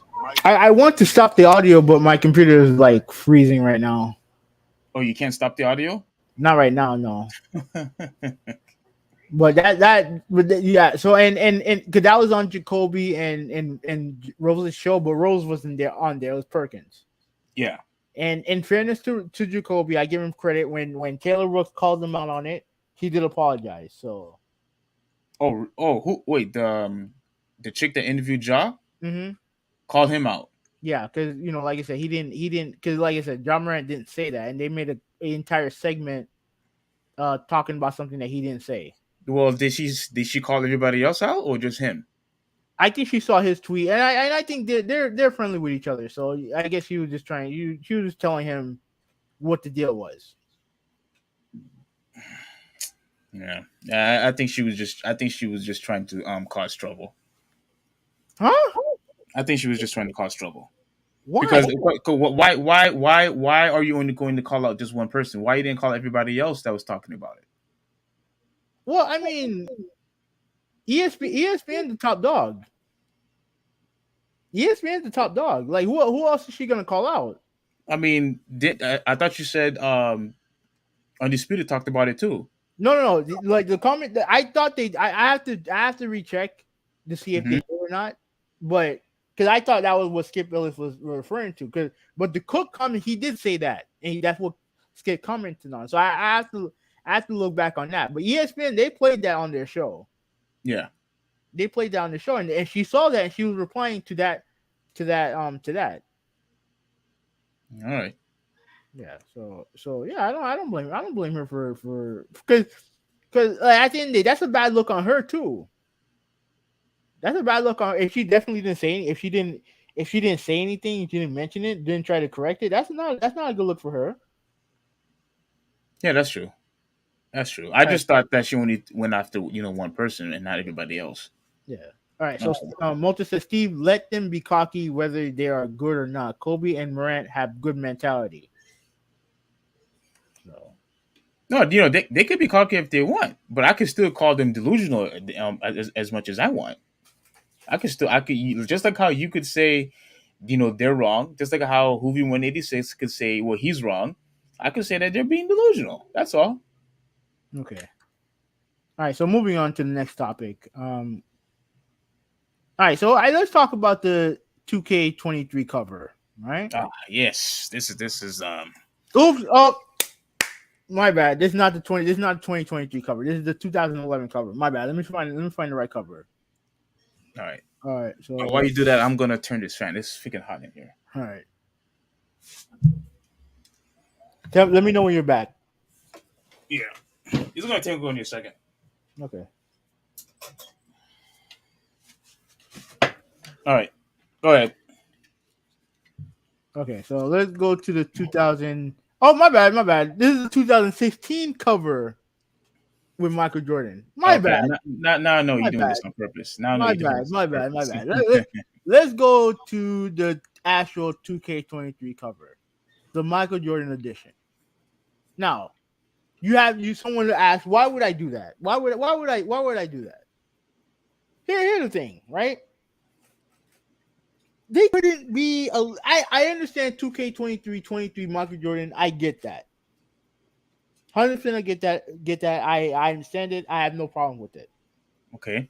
However, this is the third fucking cover of a guy who doesn't play in the league anymore. The third cover. Again, and I got it from 2011 because that was like the first time they bought Michael Jordan and all the old guys. That was the first year they got back into like the nostalgia trip, right? They're on their nostalgia trip, right? 2016 came out of nowhere. I don't know why they did 2016, right? And even then, this is just the Michael Jordan edition, right? They have the guy on the main cover is Devin Booker, and then they have a WNBA cover with Diana Taurasi and Sue Bird, which I know you're pissed off about that. So, Yeah, we'll adjust that shortly. but to me, I just feel like this is just. I feel like this is not. This is lazy. I feel like this is lazy. What they could have done is do the 2K23 cover, right? But why don't you do something fun? Okay, let's be real. Who else wears number 23? LeBron James used to wear it. No, he wears. I think he wears it currently. Oh, yeah, I think you're right. Yes, yes, yes, yes, yes. You couldn't do nothing like have a dual cover. Oh, because we all know the conversation's always been LeBron or Michael, right? You couldn't do something cool like that. Do a LeBron versus Michael edition. That would be disrespectful. It's not disrespectful. Just have some fun with it. Yeah, it would be disrespectful. It's not disrespectful. Nobody belongs in the same table with Michael Jordan. Nobody. You stupid tired argument. The fact Yeah, is, no, nobody. have some fun. Have some fun with the cover. Now, I will say this. In past NBA 2K games, I feel like while Jordan gets a gets like decent treatment when it comes to his likeness, I will say this: it was up another level with the trailer. Yeah, he looked good in the trailer, especially the young Jordan with the shoes and everything like that. That wasn't always the case. That wasn't always the case when it came to the Jordan model. Look great. You know what I mean? Like, so like we have to see more gameplay. Obviously, they really didn't show much gameplay. They just showed him doing the free throw dunk and a bunch of highlights, right? Can you show it, or are we gonna get copyrighted? No, we're gonna copyright it, so I'm not gonna bother. All right.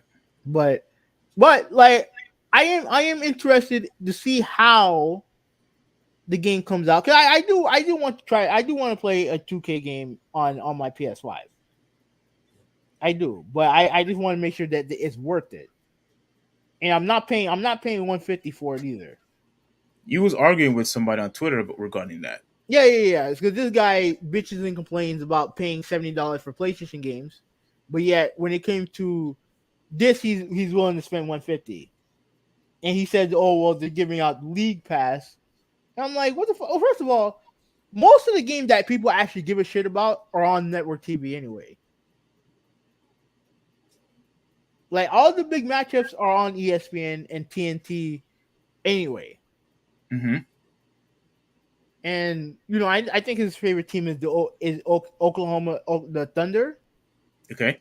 I'm like, I mean, hey, bro, it's not my fault that you like a shitty team.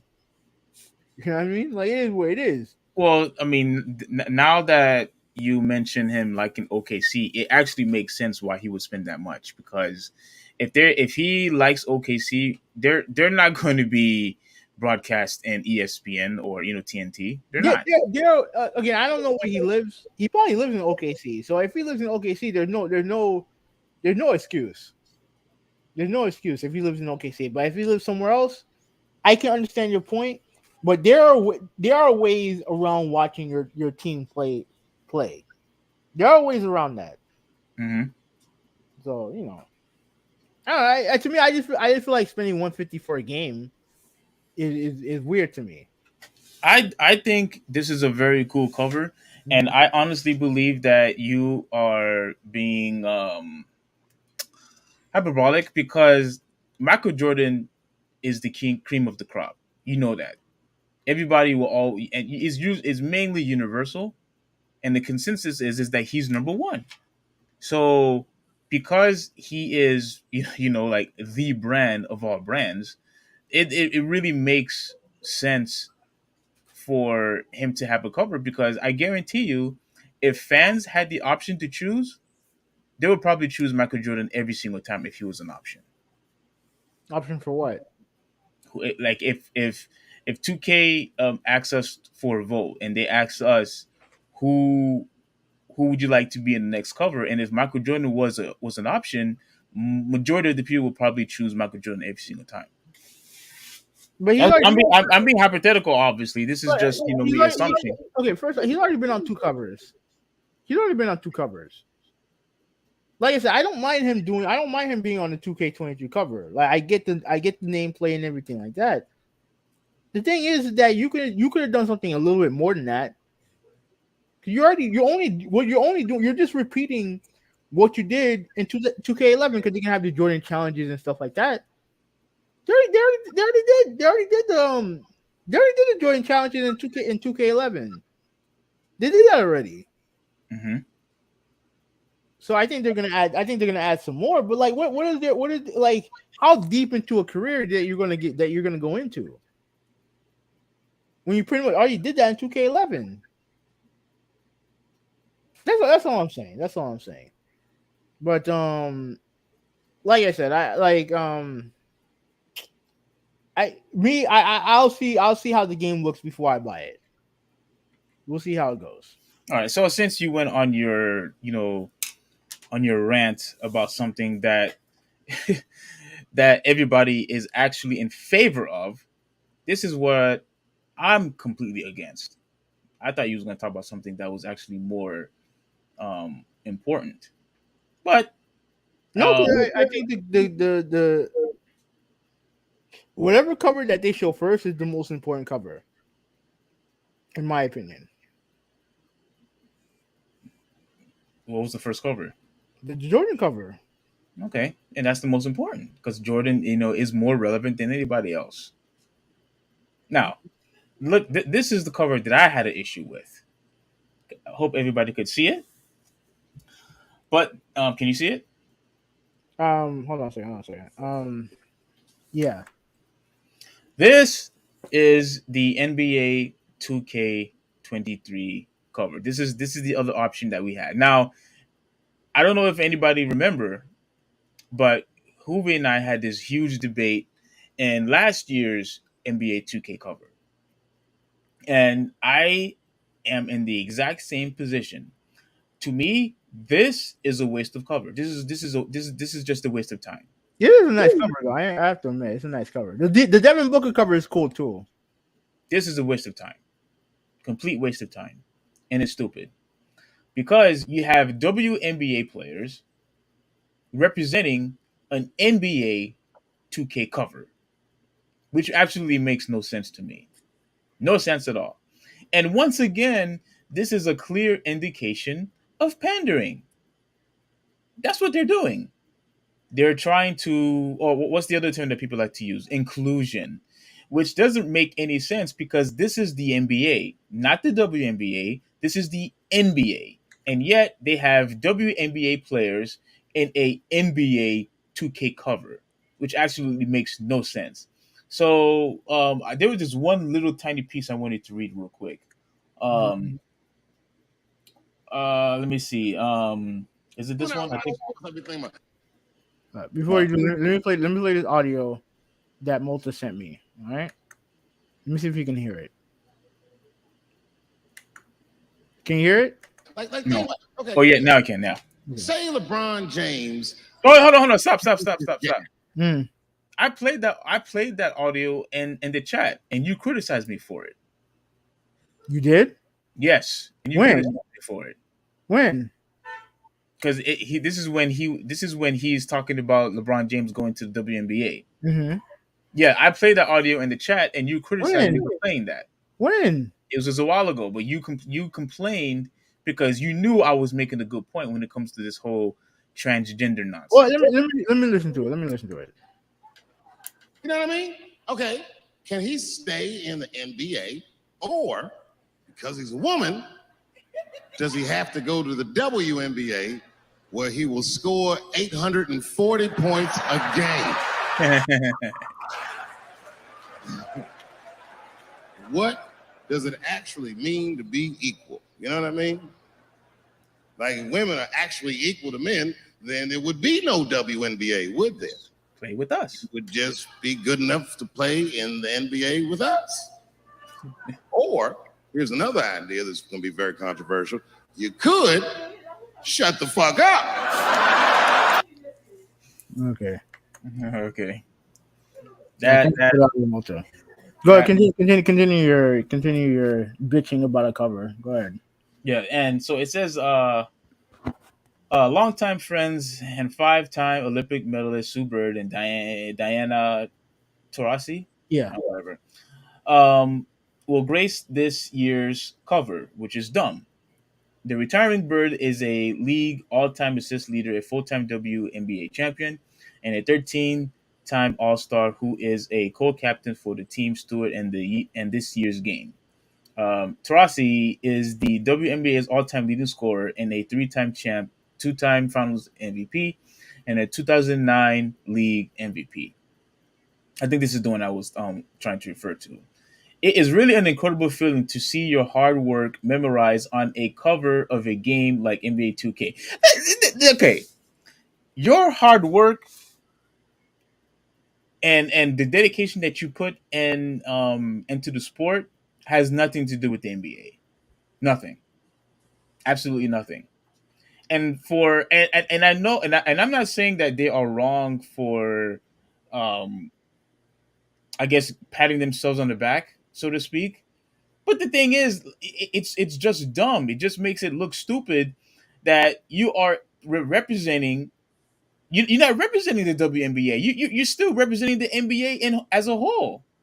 It makes no sense to me that they're doing this again for another year. How many times has the quickly? How many times has the WNBA player been in a NBA 2K cover? This is the second year. This is the second time, right? But this is the third year that they've been in the game. This is the third year, but they only represented it twice Mm-hmm. and in the cover, right? Mm-hmm. Okay. And there's been so many kids that dream of pursuing a professional basketball career, and they can now also dream being on the NBA 2K cover, whether they want to play in the NBA or the WNBA. Mm-hmm. All right, I don't want to read this whole thing because No. Read the last part. Read that part right here. The next paragraph. Read the next paragraph. this one. Yeah. All right, NBA 2K is partnering with Bird and Tarasi to donate 100,000 to every kid sports, a national nonprofit that helps kids have access to recreational youth sports. This donation will allow more than 550 gifts from low Girls. income. Huh? Girls. Oh, who did I say? You said gifts. Oh, my bad. This donation will allow more than 550 girls, almost said gift again, and low income families to play basketball. It's an incredible feeling to see Don't read that. on the I cover. just, no, it's fine. I just wanted you to read that part right there. No, I mean I might as well finish it now. I mean No. Because this is not important. This should No, not. let me just finish. Let me just finish it. Since you had me reading an extra paragraph. I wanted to make a point. I wanted to make a point. But go ahead. All right. Go ahead. Yeah. Finish. It's an incredible feeling to see myself on the cover of a video game that has such a cultural impact, Bert said. And by partnering with NBA 2K and every kid sports, Diana and I have the opportunity to open doors to hundreds of youth girls in this country who want to express themselves on the court. I'm honored to be on the cover and even more honored to use my legacy to provide these opportunities for the next generation. I think that's it. Okay. Is that it? Yeah, that's it. All right, so they're donating. So 2K in collaboration with Bird and Tarazi is donating money to help inner city kids play basketball or inner city girls play basketball. All right. Do you don't want to give them credit for that at least, or you just want to bitch and complain about a cover? Give them credit for giving gifts. Yeah, sure. I could give them credit, but you don't need to be in the cover to do that. That's fine. Yes or no? Yes or no? No, you don't have to, but they are. And considering that these two are arguably the two best players in the history of the WNBA, what's the point? What does it matter? I mean, what does it matter? I told you this before. This is if it's really that mandatory for you to be, in a game, why not have their own game? Why not 2K just have an NBA game and a WNBA game? Do you know why they don't do that? They're in the same game. No, Yeah, but they don't play together. don't play dumb with me. They're in the same game, but they don't play together. And they know for a fact that it's not going to get the same type of attention. It's not. Exactly. You have less teams, less fan bases, and all the other stuff. I'm glad that you answered. We all know that. But here's the thing. They're doing it. Here's the thing. Cater to them. That's it. And we've been through the conversation already. They have European teams on there. They have European teams in the game. Should it be in the cover? If they did, what the fuck does it matter? I mean, what? If they did, dude, like, if they did, what the fuck does it matter? You love to be. You can be a sourpuss. You can be a sourpuss if you want to. If you could be, why? What the fuck does it matter? Because it's NBA that's being represented, not some European team. Who fucking cares? Not some European. Not some European team. Who cares? That's not the proper representation, and you know that. It doesn't matter. You keep saying who cares, but you know I'm right. Okay, you know I'm 100% right. This is NBA. People are not buying the game to play European players. People did not buy the game to play WNBA players. People bought the game to play NBA players. That's a fact. Okay, and what the fuck does the cover have to change that? Just play. You play the game. Play with the player that you want to play with. What the fuck does the cover have to do with that? A cover has a lot to do with it because it doesn't. You can't play the cover. They don't belong. European players don't play the cover. European players don't play the cover. European players don't belong in the cover. WNBA players they belong in the cover. NBA players belong in the cover. And yet you're complaining. You have no problem with this, but yet you're complaining that Michael Jordan is in the cover. I have no idea what your stance is when it comes to certain things, because it just makes no sense. You have a guy who's the cream of the crop when it comes to basketball. Today, you have a guy. You have the guy who is universally the consensus is that is he in the NBA right now? I want to finish. Is he in the NBA? I want to finish. Is he in the NBA right now? The cream of the crop. Is he in the NBA right now? And yet you have a huge problem with him being in the cover. But yet you have absolutely no problem. Again, WNBA players in the cover, despite the fact that this is a NBA game. It has nothing to do with him. They've already used him in 2 other covers. That's my problem. They're reusing the same. They're just reusing the same cover, and they're reusing the same fucking challenges that they did in 2K11. Play the game, like you just told me. Well, just play the game. Like, who cares about the cover? Play the game, right? Play the game. I already said I was gonna buy the game. I said I might buy the game anyway. You might buy the game. Yeah, you might buy the game. But yeah, you see, when I turned it around at the other foot, when I reversed it back to you, didn't reverse it. I did. Play the game. You complain about Michael Jordan. Just play the game. No. At the very least, he's in there. At the very least, he played in the NBA. I don't care. These girls never played the NBA at all. Okay, who fucking cares? I don't care about that. My problem with Jordan on the cover is that they're reusing the same shit over and over again with the cover. That's all there is. But if they want to put him in the cover every year, they're not going to bother me. I call hypocrisy. No, well, it is, Steve. It is what it is, bro. It is what it is. No. I caught you. That's what it is. No, I caught you. You have no way to refute what I said to you. That's I just did. No, you didn't. No, you didn't. I just did. I said, if you want to put on the cover, that's fine. Why don't you do something a little bit more creative with the cover? Do something more creative with it. That's all I said. Just do something more creative with it.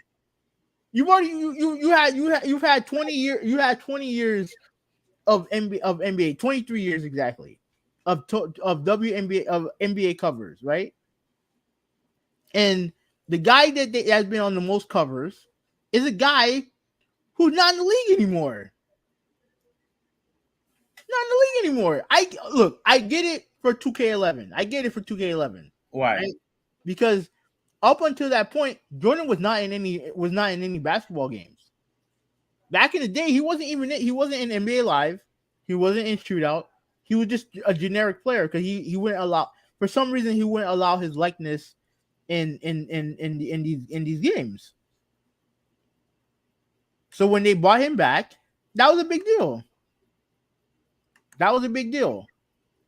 I don't understand why he was in 2016, but in being in 2K23, I get it. But you couldn't do something a little bit more creative with the cover. Like I'm not going to not play the game because of a fucking cover. I'm not doing that. Definitely not doing that. I just wanted to make poke a little fun. One and two, I'm like, you couldn't do nothing a little bit more creative with the cover. You could have done a series. You could have done something like instead of rehashing the same cover over and over again, or the same challenges over and over again. You could have done something cool with Jordan and LeBron. Why does it have to be LeBron? Because he's the only other guy. He's the only guy. He's the only major guy that wears 23. He's the only other guy that wears 23. Hold on, give me one quick second, right? Hold on a second. Well, since he's gone for a minute, my issue has always been that if you are representing, a game, you need proper representation. Again, people bought the game to play NBA players. People did not buy the game to play with WNBA players.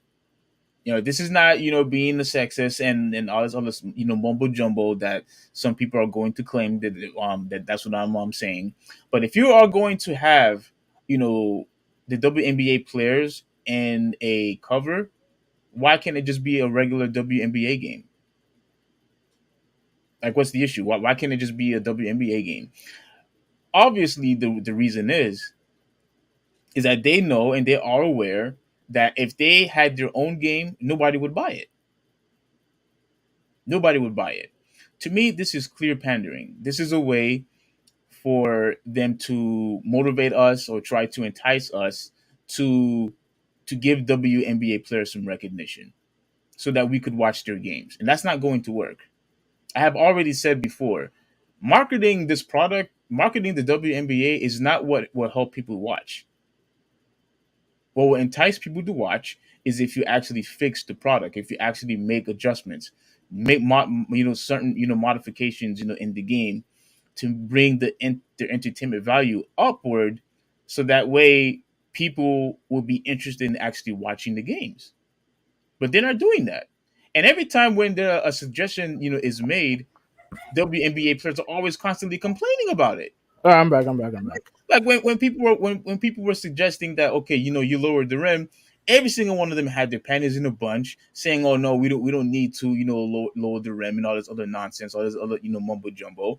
So then don't tell us that you want money, and don't tell us that you want the product to get fixed. All right. The product is not going to get fixed. All right. Enough. I mean, enough. No, you left, so I just wanted to finish what I had to say. All right. Well, I'm back. So That's fine okay. that you're back. I'm still gonna finish what I have to say.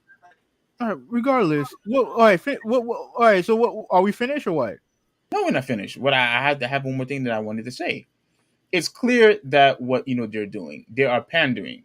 This is 100% pandering, and in order for them to get the proper recognition that they deserve, or that they think that they deserve, This is not about the WNBA game. Let's talk about the cover. It's not about the game. It is about the game.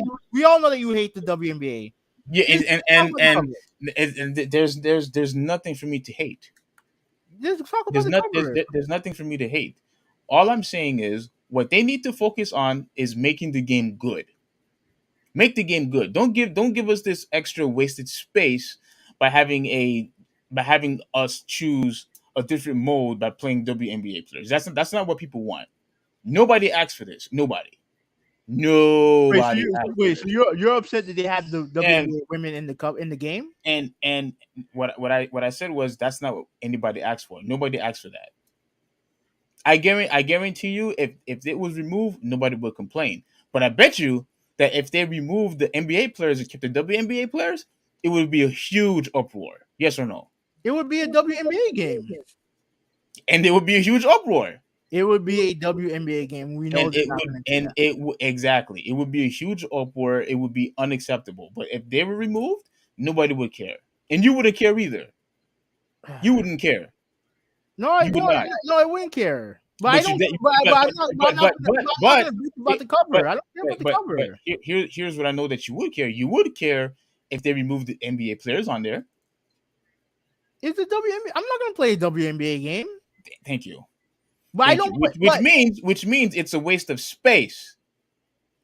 Okay, It's a and waste of space. well, Focus on making the game good. Focus on making the game good. They can do that regardless of what they put in the game. They can do that. Trust me. You don't know this. You don't know. You're just talking out of your ass. The problem with the game has nothing to do with the WNBA. Has nothing to do with that. It's a It waste has of nothing to do with space. the cover. It don't have nothing to do with the cover. It's a It waste don't of have nothing to space. do with the women. I'm talking.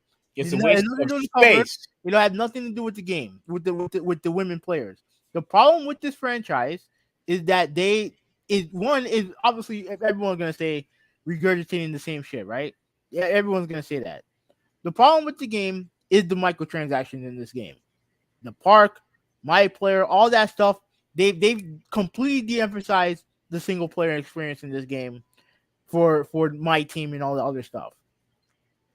All they have to do is just tighten up the gameplay. We know they can do it. Because 2K11 was arguably one of the best 2K games of all time. I don't remember if I played 2016, but we know that they can make a good WNBA game. My bad. They can make a good 2K game. Nobody would want to play a WNBA game. Regardless, they can make a good 2K game. They can make 2K great. But and if you want to make your money with the microtransaction, that's fine. But don't forget about the single player content in the game. Don't forget about those who just want to play the game itself. What do you mean? What do you mean? That's fine. We've been complaining about microtransactions since it first started. Implemented. Yeah, but in some places are worse than others, and this game is really bad. The franchise historically have been really bad. That's the main problem with the game. The only thing you've been complaining about is the cover for 2 years now, and I don't give a shit about that. Don't care. Let me read this comment from Malta.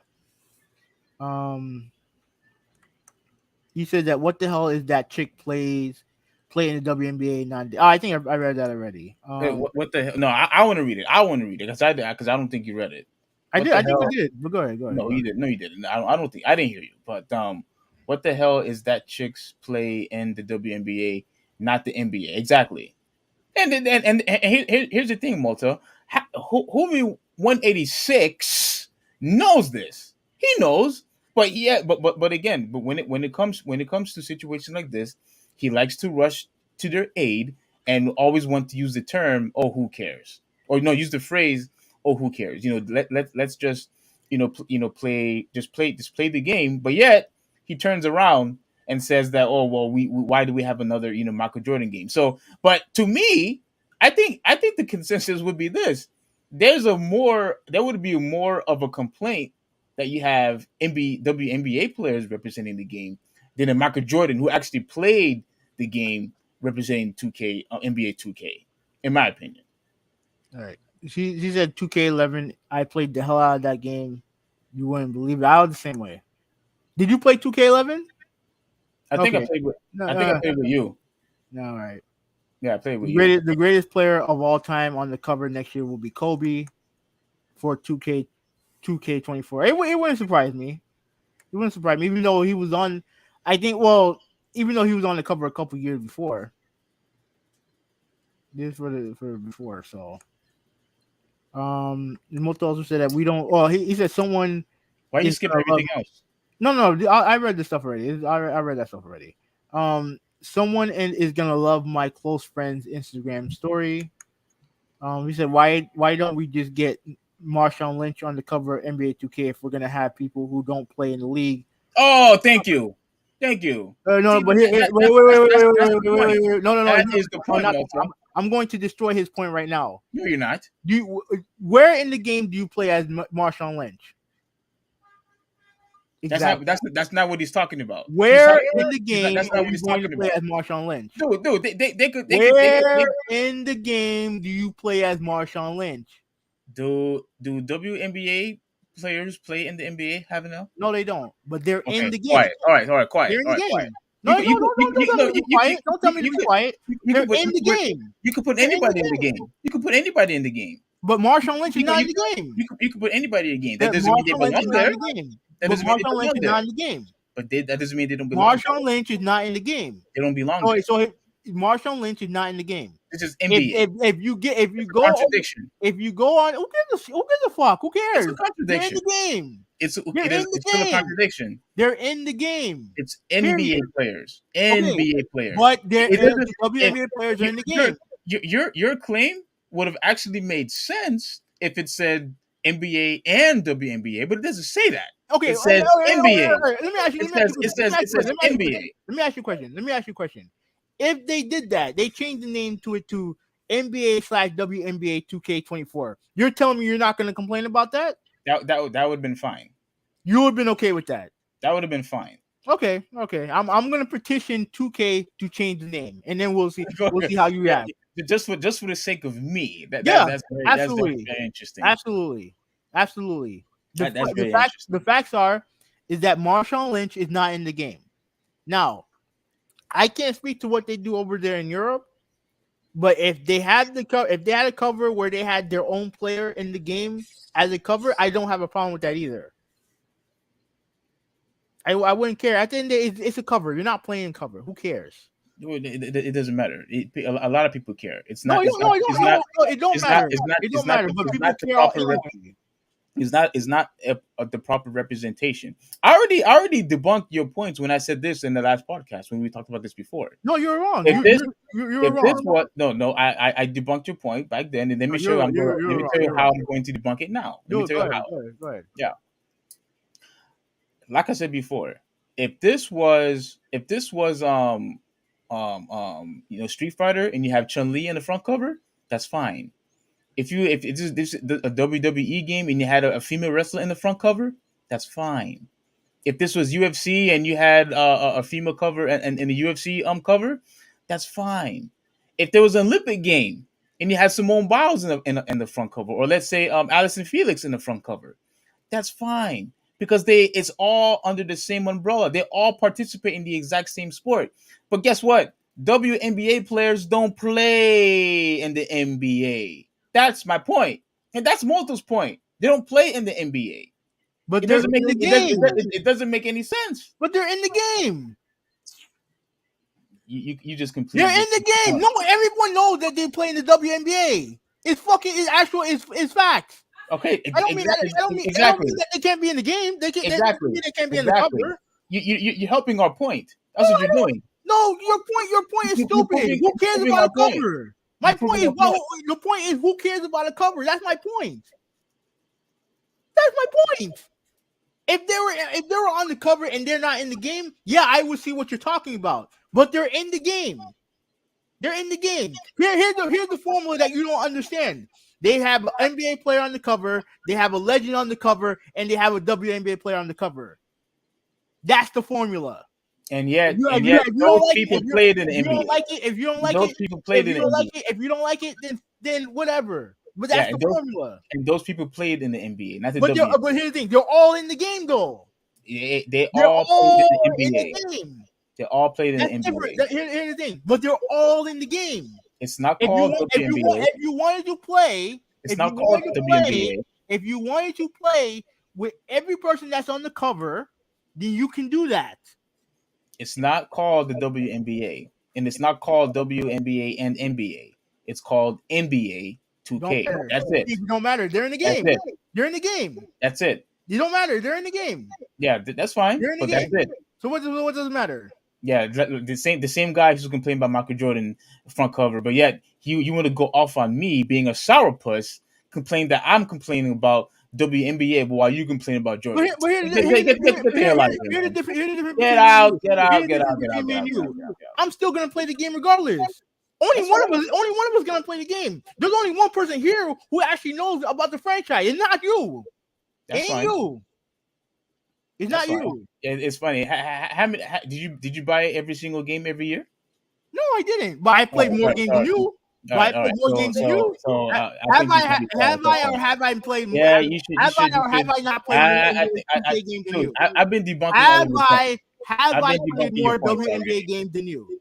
WNBA games? Yeah, Have, sure. You play. Yeah, you play yeah. WNBA games. Yeah, you Have I played more NBA 2K games than you? You probably. Yeah, no, I have. Probably. I know that for a fact. I have.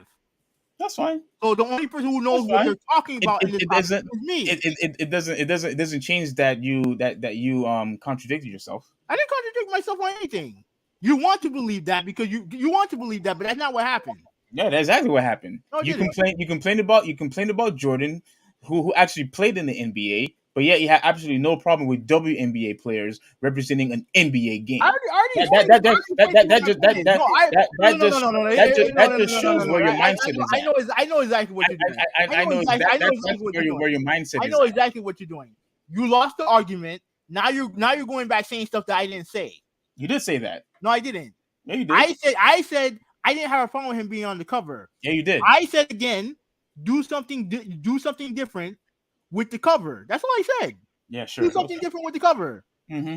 You could have put LeBron James on the cover, and if you didn't have a fucking a 2K16 cover with the same guy, it wouldn't be an issue.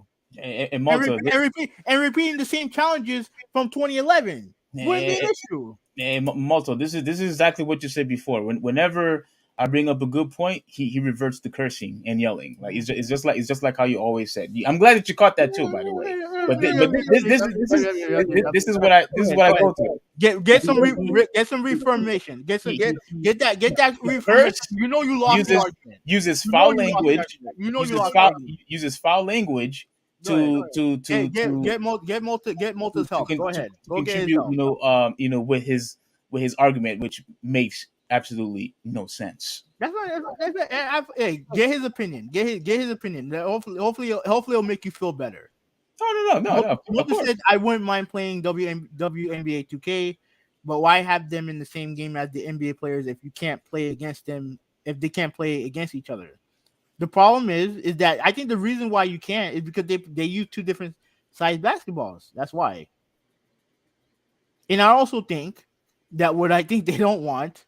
You seriously? You honestly think this because it's the size of the basketball? Yeah. That's not the reason why. That is the reason. That is not the reason. Yeah, it is. It is the reason. You know that for a fact? Yes, I know for a fact because I did research on it. Yeah. Okay. Sure, you did. Whatever, bro.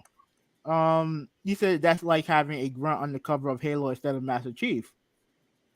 How much of the grunt is important to the Halo franchise?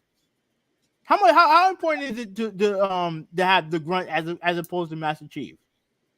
Halo is about Master Chief. NBA is about NBA players. But here's the thing. This is how I'm destroying your point. You have multiple covers. This is how your point is getting destroyed. They had multiple covers. We know why we all know why they have multiple covers. We know why. But guess what? Malta? If they put a grunt on the cover of Halo, I'm still playing the fucking game. I'm still playing the game. So it don't matter. They're in the game, but no one cares. That's not my problem. Exactly. That's not my problem. I don't care. I don't care if you don't care.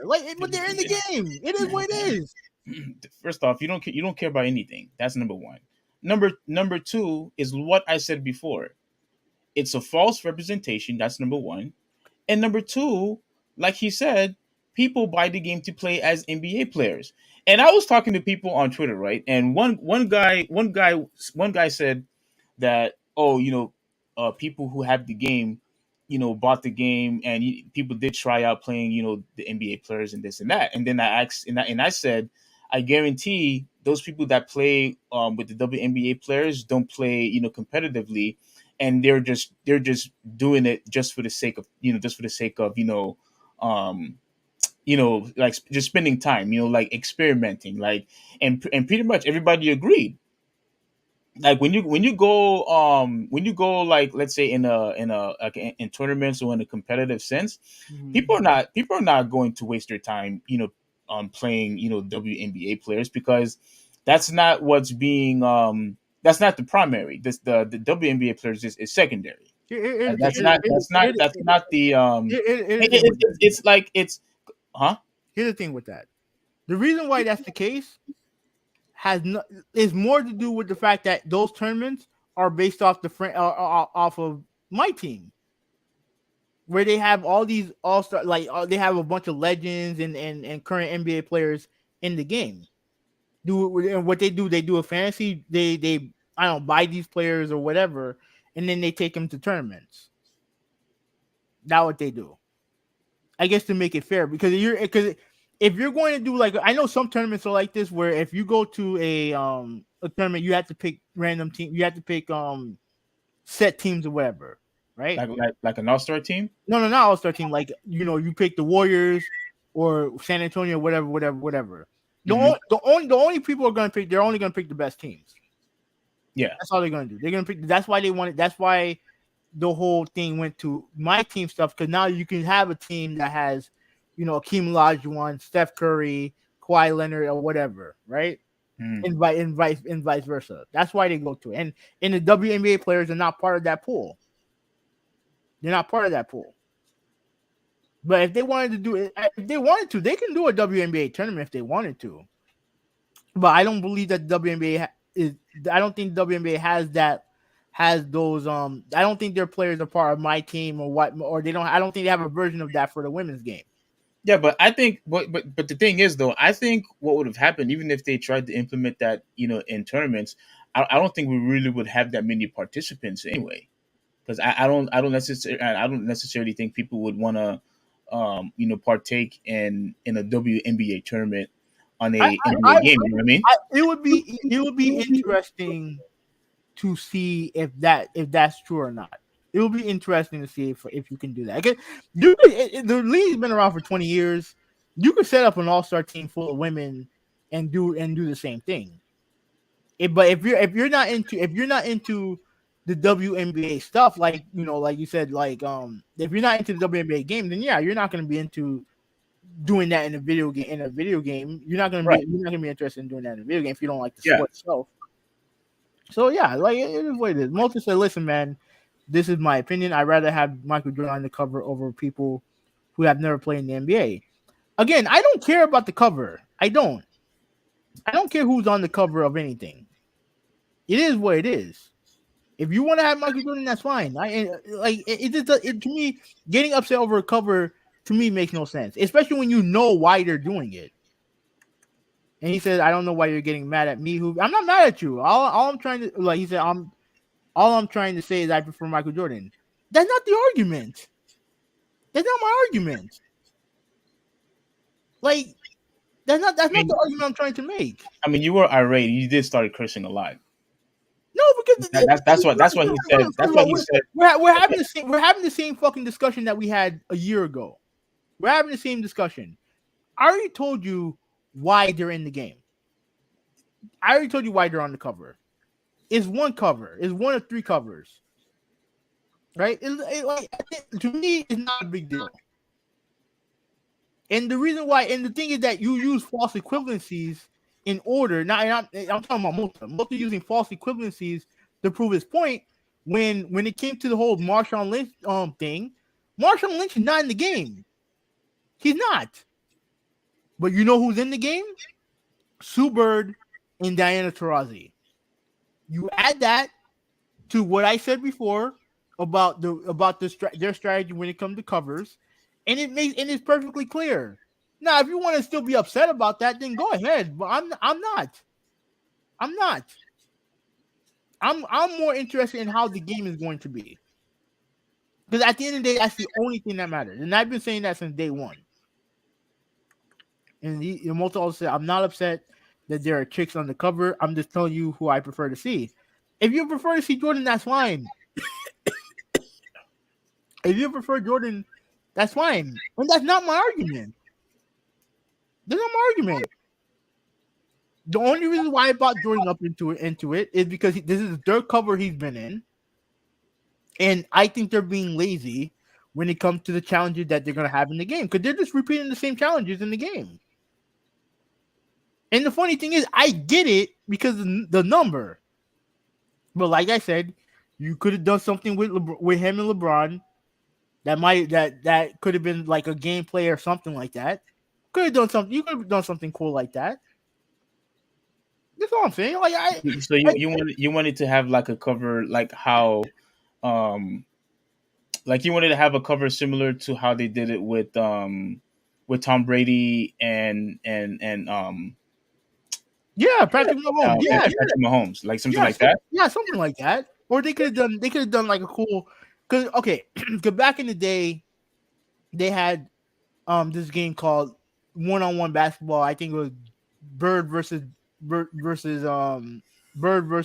Jordan, right? Back in the day, you could have done something like that in on the cover. You could have done something. You could have done something cool like that, but like I said, they decided to go to the lazy route. It is what it is. At the end of the day, the only thing that matters is the game. Yeah, Bird versus Jordan on the Nintendo, on the original Nintendo. I thought Michael Jordan was never in the Super Nintendo games. No, he was. The last game that he was featured in was NBA Showdown '93. Oh, he was in the game. Mm-hmm. He was he was in the game. Oh wow, okay. He was in the game. It was until they went to NBA Live when he was no longer in the game, and they had him as player. It had his number, I think, was 99. Mm-hmm. But everyone knew it was him, but they just didn't use his name. Did they do that like as an honor his name or something like that, or like why did they do that for Michael Jordan and nobody else? I don't know. I really don't know. I never understood that, because the funny thing is in NBA Jam, Jordan's not in the game, but but in the console version, Barkley's not in the game also, and Shaquille O'Neal's not in the game. Yeah, those three guys aren't in the game, and I think Barkley had his own video game. I think around that same time, called "Shut Up and Jam." Shaquille, I don't know about Shaquille O'Neal, because I know that Shaq Fu game didn't come out till a couple years later. But Multa is right. He said that he was in NBA Live 03, but when he was with the Wizards. Yeah, that's true. He was in that game. Oh yeah. You're right. Yeah. So yeah, are we finished? Yeah. We pretty much done with the topic. Like I just again believe that 2K just needs to focus on making the game good, get rid of all the constant microtransactions, and I honestly believe that having the WNBA players in the game or having a WNBA mode, to me, is just a waste of time, and it's a waste of space because no one is taking that seriously. Nobody's taking it seriously. So yeah, all right, move on. All right, going to Red Dead Redemption 2. Let me look for the article real quick. Let me get some water. All this yelling killing my throat. Let me see. I'm trying to look for the article. Why are you looking for the article? Malta, I think Reggie Miller, I believe he was in the NBA Jam games. Yeah, he was in there. Yeah, he was in there. Yeah. But the thing is that he's not in when it comes to like the classic stuff, when it comes to the NBA 2K, he's not in the game. He's not in the game, and Charles Barkley's not in the game. Oh, okay. Yeah, sorry. But I thought he was in the Legends games though. No, he's not. He's not in those. He's not in those. And Barkley either. Nope. Neither is Barkley. Okay. So Reggie okay. Miller is on NBA courtside and was on NBA Live '06, but not anymore. Yeah. But when it comes to the legends and stuff like that, and 2K11 when they really went in on the legends and stuff like that, he wasn't in the game. Reggie Miller and Charles Barkley was not in the game. Okay. So I'm pretty sure there were more people who weren't in the game, but I mean they probably like hold on a second. I think, and this is what I read too from Malta. Malta said that Barkley says he doesn't like that ex NBA players are paid very few amount to be featured. I believe it's 2K per player. 2.5. I think it's 250K per player. Oh, really? Yeah. Hmm. I mean, if it's a financial thing, then it is what it is. So okay. So regarding GTA, now this is really about my issue with this. It had to do with Red Dead Online, right? This is going to concentrate more on Grand Theft Auto 6, right? Because Rockstar updated the fans on this, right? So Rockstar has updated fans on the state of GTA 6 development while announcing that Red Dead Online will stop receiving any major content updates. The game developer explored in a blog post over the past few years, we have been steadily moving more development resources towards the next entry of the Grand Theft Auto series, understanding more than ever the need to exceed players' expectations for this next entry is the best it can possibly be. Obviously, that has come at a cost, and the cost is the online component of Red Dead Redemption 2. All right, so fans have already complained that the online was less Red Dead and more dead, and, and had actually planned an in-game funeral for the service on July 13, a year to the day since the last substantial bit of new content. Perhaps in response to fans considering Red Dead Online over, Rockstar has officially confirmed that's the case. Alongside a seasonal special event and experience improvements, plus other changes to enhance and maintain a healthy Red Dead Online environment, we plan to build upon existing modes and add new Telegram missions this year. Rather than developing major, my bad. Rather than delivering major theme content updates like previous years, the blog post continue. Um, Okay, let me read this last. Let me read this last two stuff.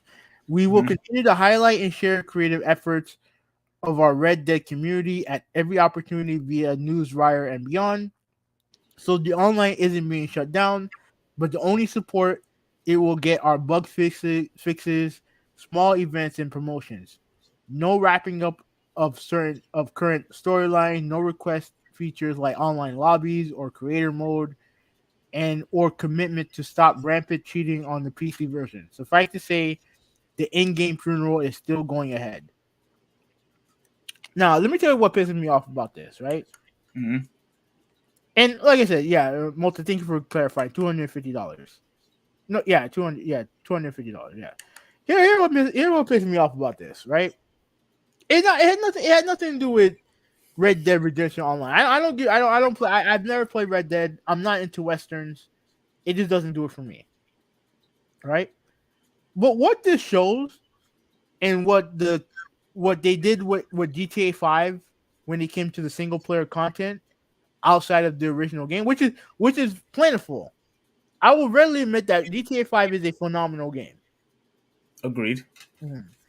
What the thing is that every game in the franchise, whether it was the OG, going all the way back to the top down version of the game, they always had an expansion that went along with it, right? like I think GTA London was an expansion of GTA 1. I think it was either GTA 1 or GTA 2. I don't remember. Mm-hmm. Right, but you have GTA 3, GTA 3, right? It had expansions. Now, granted, they were in the PSP games with Liberty City Stories. You had Vice City Stories. Um, I don't remember if San Andreas had expansions or whatever. I don't remember, but that was a giant game all in itself, right? But GTA Yeah. 4 had two expansions: The Lost in the Damned and The Ballad of Gay Tony, right?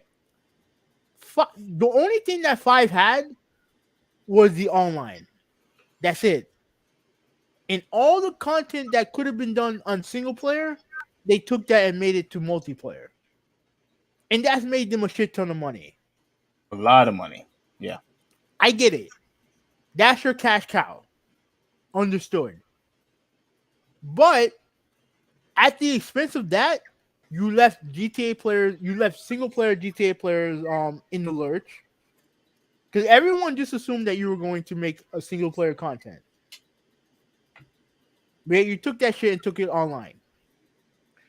But not only did it affect the single player guys for GTA, it affected the multiplayer for Red Dead Redemption 2. Because the OG Red Dead Redemption, I heard, had a very good multiplayer. Very good multiplayer. Mm-hmm. You could gamble, you could do this, you could do racing, all that other stuff. Apparently, all that stuff. I don't know if everything can be done in that game, but dude, the amount of complaints that I hear about Red Dead Redemption 2 online, the stuff that you can't do, it's not surprising. It's not surprising because this is what Rockstar is now. Rockstar right now is GTA Online. That's it. That's all they are right now. They're GTA Online. That's it. That's all they care about. Yeah, because they see that they're constantly generating, the money. So you either get with the program, or you're not going to get anything. It's great. It's crazy. And I tried playing the online. The online is good in certain doses, but like it's not for me. I would have rather had more single player content. That's why I Oh would wait, have. you don't like the GTA? You don't like GTA 5 online? Not really. Oh wow, Not really. I could have sworn you were giving it praise before. There's some stuff I like. I like racing in there. I do like racing. There are some aspects of other stuff that they do in the game that I like, but at the end of the day, like I would prefer single player content. That's why I would prefer. But we didn't get that. And you know what? I can live with it if I can trust them to make GTA 6 great. And I don't trust them to make GTA 6 great. I don't. Because of what they did with Red Dead Redemption Online. You go ahead. When you was reading it, they didn't give a legitimate reason why they removed all that content, right? No. Oh, for removing the content? Yeah. No, I don't even think the online launched with the game. Oh, it was separate? Yeah, it was separate, but I don't think it launched it with the game. And in fairness to them, they did the same thing with GTA 5. Yeah, you're right. They did the same thing with GTA 5. Right? But the thing is that you had a formula in Red Dead Redemption Online that worked. It worked. I would argue it worked with GTA 4 because GTA 4 had online. And it worked. But we saw what they did. You saw what they did with that game. They turned it into a cash cow. With GTA 4. Yeah. No, GTA 5. With GTA 5. Oh, 5, yeah. Because 4 was just basic multiplayer. That's all it was. I did like the single player experience on GTA 4 though. I know you said you were complaining about that. I think they were adding, a little too much stuff in there. I think I forgot what your complaint was. Yeah, there were aspects of the game single player that I didn't like, but it's not a bad game. It's not a bad game. I think it's the worst of the 5 when it comes to story, but it's not a bad game. But Well, But I don't know if you remember the conversation, that we had a while back, but I called Rockstar out, and I knew that this was just I'm not trying to get all prideful here, but this was just another prediction that I knew that was going to happen. That they were going to focus on online play, and they were going to alienate or ignore or neglect the single player experience once they found out that people were just more, well, the majority, I guess I should say, that the people care more of the online play. But Because but this I knew that this was going to happen, not just in first person shooters, but I knew that this was going to happen across the board. But what were you going to say? like the thing that I don't understand is why did they make Red Dead Redemption Online so bare bone? That's the thing I don't understand. That's why I don't get. You did this thing with GTA 5 Online, and regardless of how I feel about it, it was a success. It was a success. How come you couldn't repeat that with Red Dead Redemption? How come you couldn't repeat that same success? Yeah. And when they had trouble out the gate, 'cause remember GTA Online didn't launch perfect. That shit had a ton of problems. Tons of problems. Like you're like the way they did the creation for the character was stupid. And you couldn't half the time you couldn't even get online. You always get kicked out. Also, it was buggy. It was absolutely buggy. Wow. Absolutely buggy.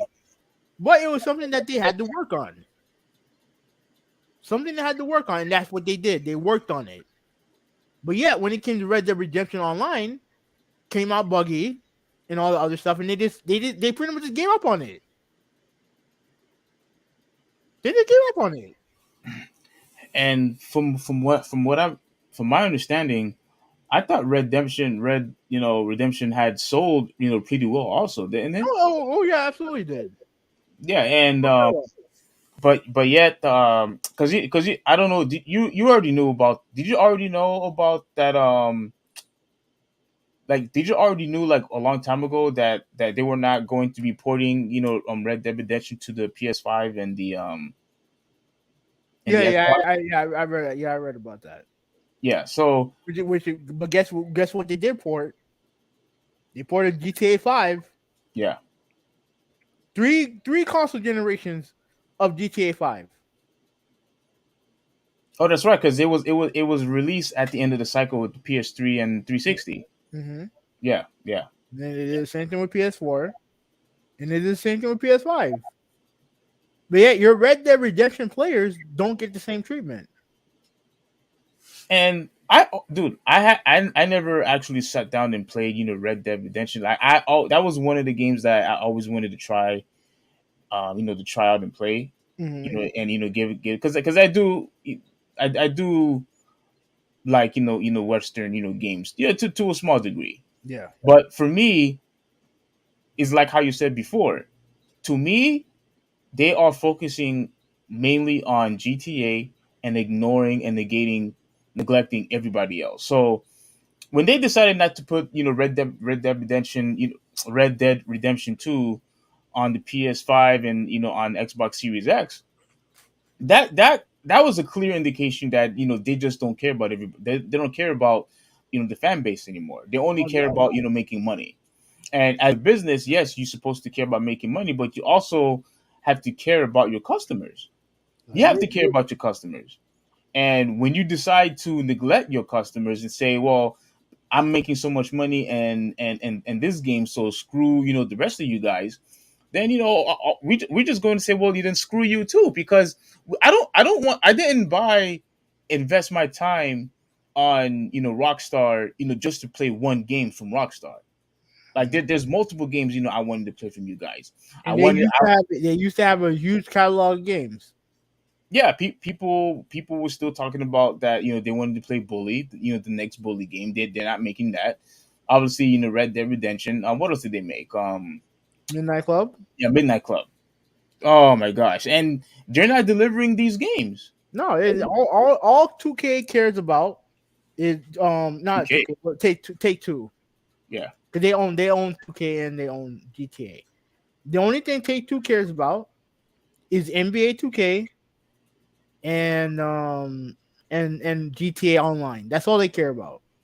Hmm. So it's like I don't know. I have such little hope for GTA 6. I really do.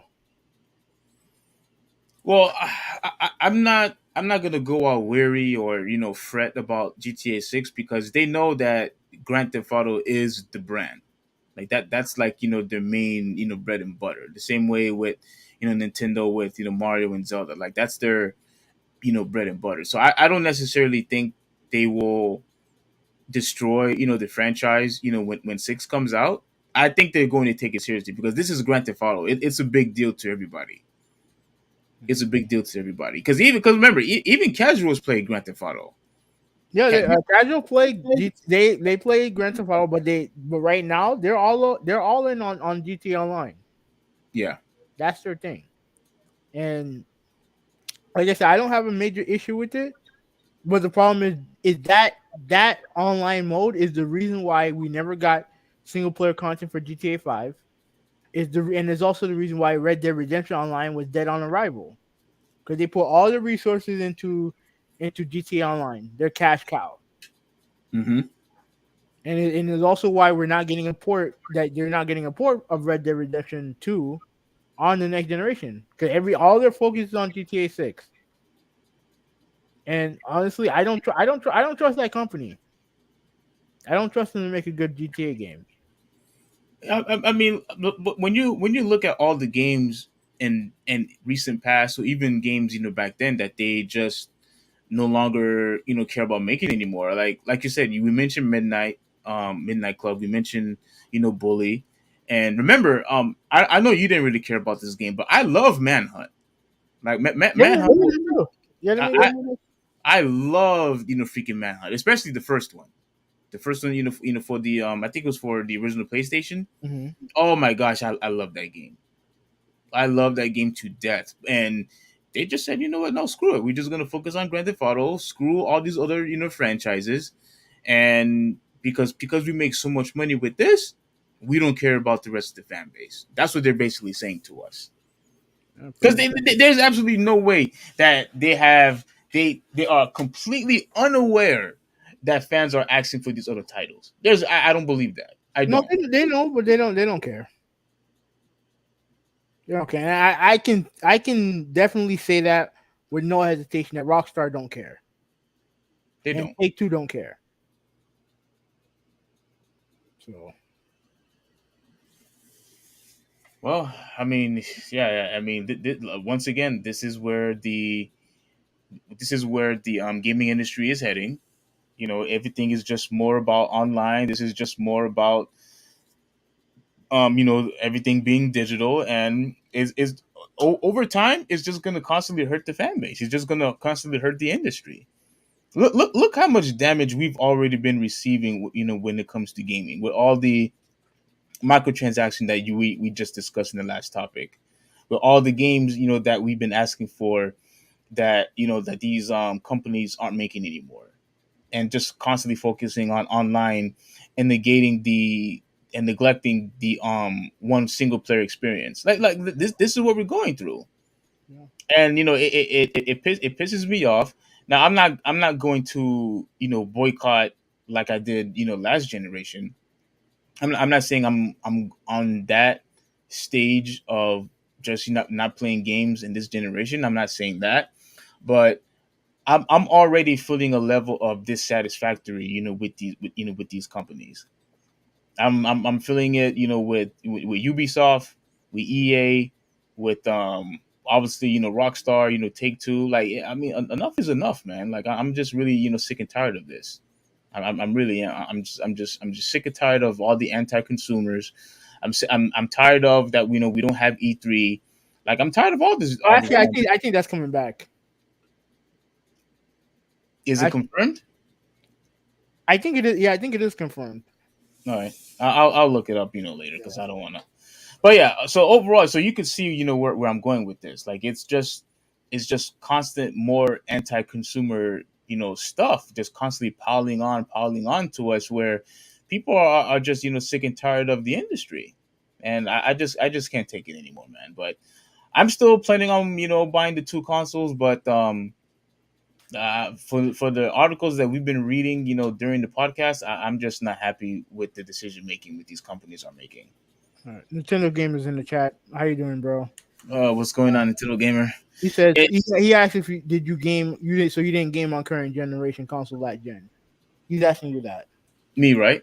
Yeah. Yeah, like the PS4 and the Xbox One, like having a what could even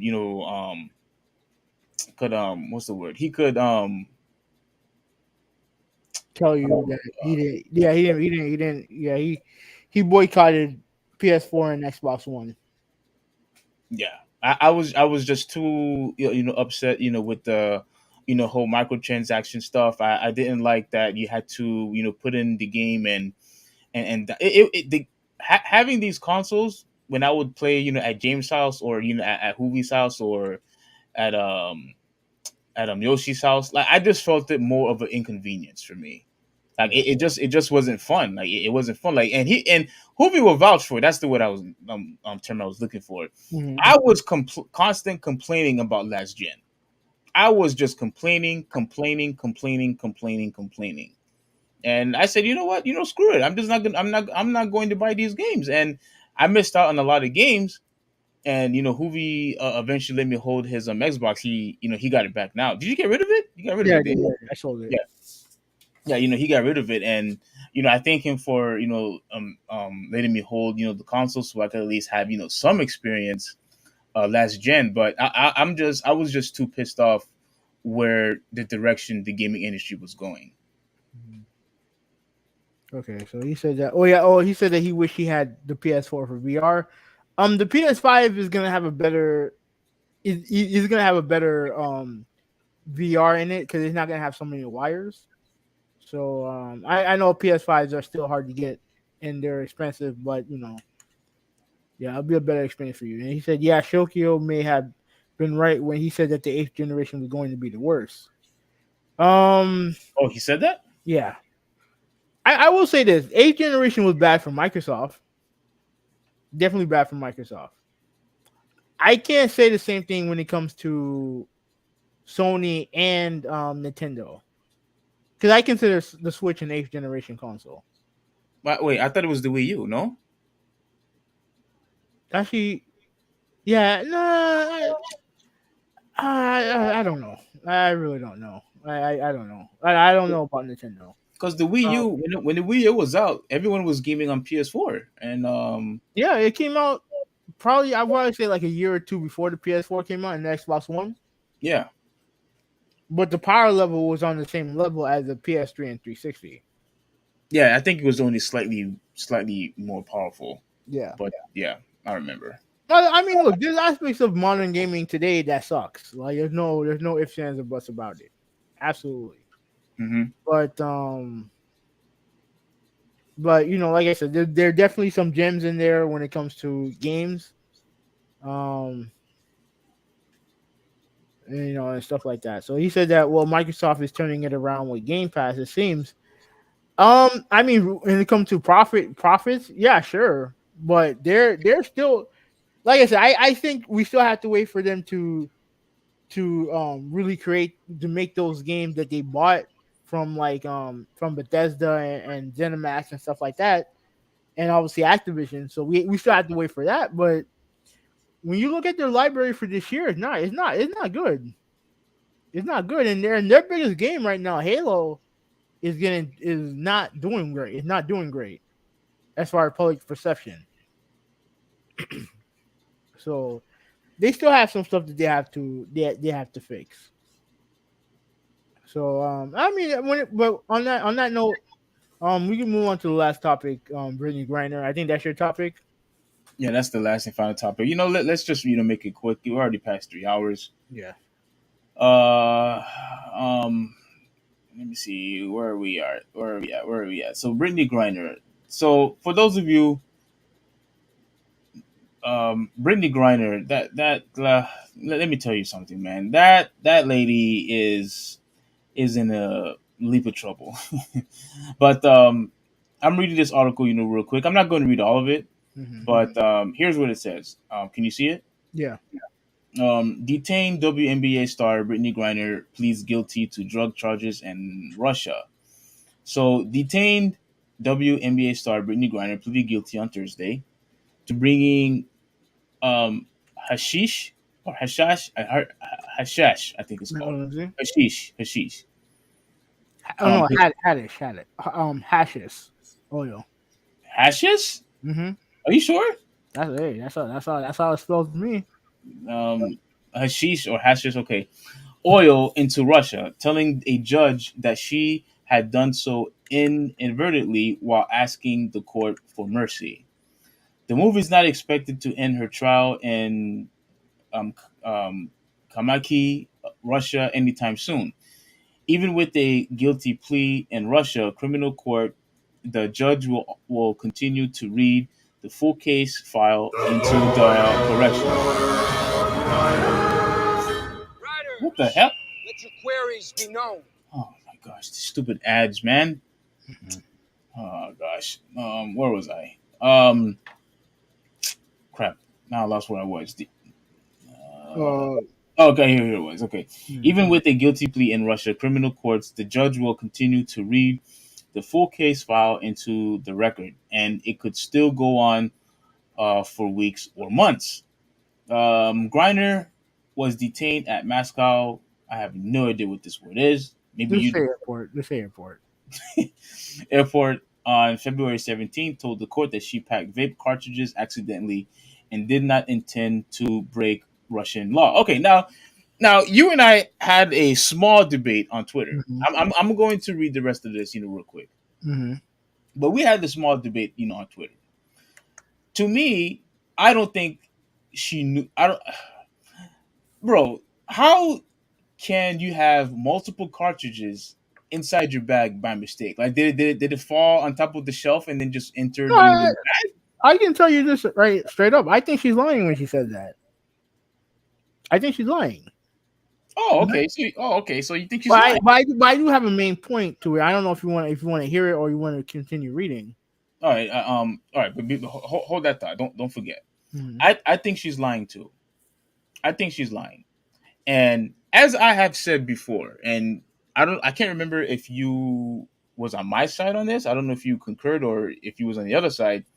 But as I always said before, when you decided to have whether if it's an addiction, you have an addiction problem, or a drug problem, you like being drunk, you like being high, whatever it is, it should never be worth of costing your life. Oh my gosh,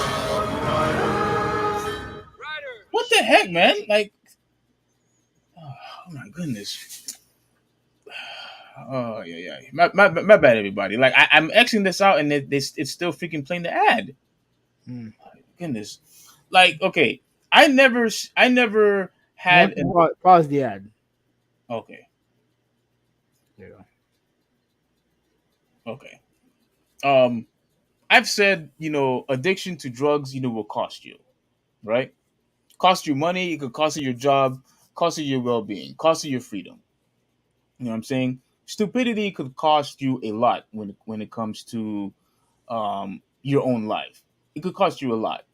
Ignorance can cost you a lot. And to me, Brittany, should have known better because she knew she was going to a completely different country with maybe perhaps more stricter rules, obviously, and yet she want to bring cartridges on airport. Like, it just does not make any sense to me whatsoever, and I cannot feel sorry for somebody who doesn't want to use their head. And I am sick and tired of these people on Twitter. I was arguing with this other guy on Twitter this morning. Mm-hmm. He was saying, "Oh, well, if she would just get paid more from the NBA, well, then she wouldn't have this issue. She would still be here." Mm-hmm. And once again, you people have absolutely no idea how economics work. They don't. They're completely ignorant, with the situation.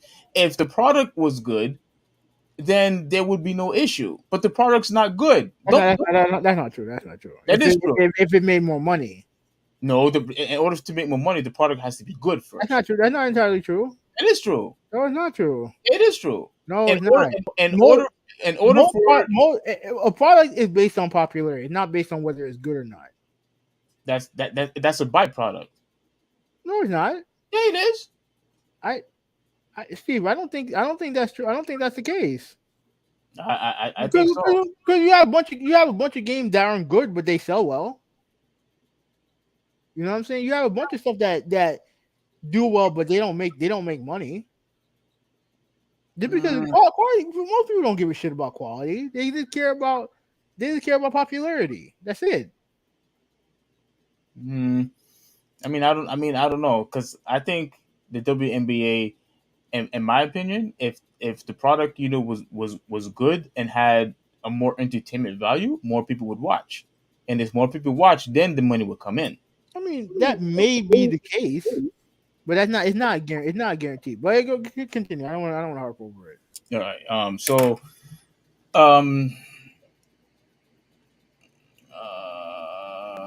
Okay, so to English, which was translated into Russian. Okay, the next court hearing was scheduled for July 14th. Oh wait, July 14th. Oh, okay, that's in a few days. Griner, who asked the judge for time to prepare her testimony, faces up to 10 years in prison if convicted of large-scale transportation of drugs. Now, I want to say this, real quick. Now, you mentioned that and Twitter, when you and I were debating, was that you felt that they were probably being harsh.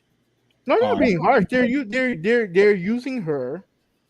First of all, like the way that the laws are interpreted in Russia are bullshit. You have to prove. Like the thing is, they presume you guilty. As opposed to you being proven innocent until proven guilty. Mm-hmm. In Russia, if you get arrested, you're proven guilty. You're automatically guilty. This is the judge. Going to the court system is just a formality. That's all it is. And we all know we all know what's gonna happen. Russia is gonna tell the United States, give us the spy that you have in your custody, give it to us, and then we'll give you Brittany Griner. That's it. That's not going to happen. I guarantee it will happen. It will happen. It absolutely will happen. Okay. Because look, 10 years for some weed is bullshit. We all know it's bullshit. We know it's bullshit. Should she have done it? No. Was she smart in doing it? No. Like we all know that she made a mistake. But a mistake should not cost you 10 years of your life. In fact, it shouldn't even cost her what she lost currently. Mm-hmm. It should like that should not have been the case anyway. The problem that I have with the comments between, I know you've mentioned this, man. I know other conservatives have mentioned it, is because she's criticized the United States before, therefore it somehow justifies her being in jail right now in Russia. And I think that's stupid. No, what I don't think it's justified. What I said is it's I find it interesting that the country that you presumably hate or constantly criticize on a daily basis, now you want to come back to that same country that you've been constantly hating on. So what do you consider? You consider criticism hate? That what you consider? But I don't think you heard everything I said. Like, she constantly hating on on this country. But what is it, criticism or is it hate? Constantly hating. I think she's doing all of the above. I don't know. I don't know if I agree with that. I don't think I agree with that. And that's the problem that conservatives have, is that it's okay to criticize the country when the country is to the left. But when it's to the right, you have to be USA all day, or else you're considered a communist, a Marxist, a socialist, and all the other bullshit. Why do you think every fucking dipshit racist that I deal with, all of them have the American flag on there? Why? Because they feel like you have to be pro America and you have no right to criticize the country. To me, and I think that the most American thing you can do is criticize the country. Because you don't have that freedom anywhere else. Try to say something bad about Putin in Russia. What's gonna happen? Look what's gonna happen to you. Try saying something like that. To try criticizing Fidel Castro in Cuba during his heyday. You can't do it. The most American thing you can do is you have the right to criticize the country if you see it fit. Period. If you don't like it, then whatever. But yeah, well, No. It's not whatever. You know what people are going to say. If you don't like this country, leave. That's what people are going to say. and I If you have don't the like this right as an country, American to they say can no. say leave. No. I don't have to fucking what do I have to leave for? What do I have I to mean, leave for? Because I don't like some of the laws that are in the country. Regardless of the laws that we agree or disagree on, the facts is that you as an American and me as an American have the right to say that I don't like what's going on in this country or I don't like going on in this state. I don't like what's going on here. I don't like what's going on there. I have the right as an American to say so. Just like you have the right as an American to say so. That's why we have elections. That's why we vote. So what's the problem? So what's the problem? well, again, the problem is if she's going to constantly, hate on this country, people are just going to say, well, you should be happy where you are now. That's what they're saying. But here's the thing. She's not in Russia. She's in the fucking jail. She's not in Russia. She's in jail over weed. Yeah, but I don't. A lot of people don't feel sorry for her because of her Of course stupidity. they don't. No, of course not. Of course they don't feel sorry for her. But it had nothing to do with stupidity. It has everything to do with this American tribalism bullshit that people put on her. Wait a minute. You know that whether it's here or anyone else, bringing drugs in the airport is unacceptable. And like I said, she was stupid for doing so. Okay, so she is But stupid. okay, but that does. But the thing is that don't bring up the stuff she said about America. Then just say that she was stupid for bringing the drugs into America. What does her criticizing the country have to do with anything? Well, I mean, If she was pro America, right? You do every I pledge allegiance to the flag and all that. If she was that type of American and she still bought drugs into Russia, is she stupid? she's still stupid. Okay, of course. Yes, but then the whole America stuff that she criticized had nothing to do with that. It shouldn't have nothing to do with that. But that's all the right wingers want to bring up. Cause she fucked up regardless of how she feels about this country. She fucked up regardless. But my point is, don't use her criticism as a country as some type of justification for her getting unlawfully punished by some a government run by a dipshit. Okay, that's fair. That's fair, but don't sit here and blame the WNBA organization that caused her to go there in the first place. Don't blame them either. Okay, I'm glad you brought that up. I know I don't blame them. No, I don't blame the WNBA. I don't like I said before. When it comes to pay, the WNBA know what they have to do. Right? It's about growth. Right? If you're gonna continue to grow as a company, so where you're at a point where your star players, and Brittany Griner is certainly a star player. She don't have to go to another country to make more money playing basketball than she does in the WNBA. As far as I'm concerned, the WNBA should be the highest paid league for women basketball players. Why? But you use the term "should."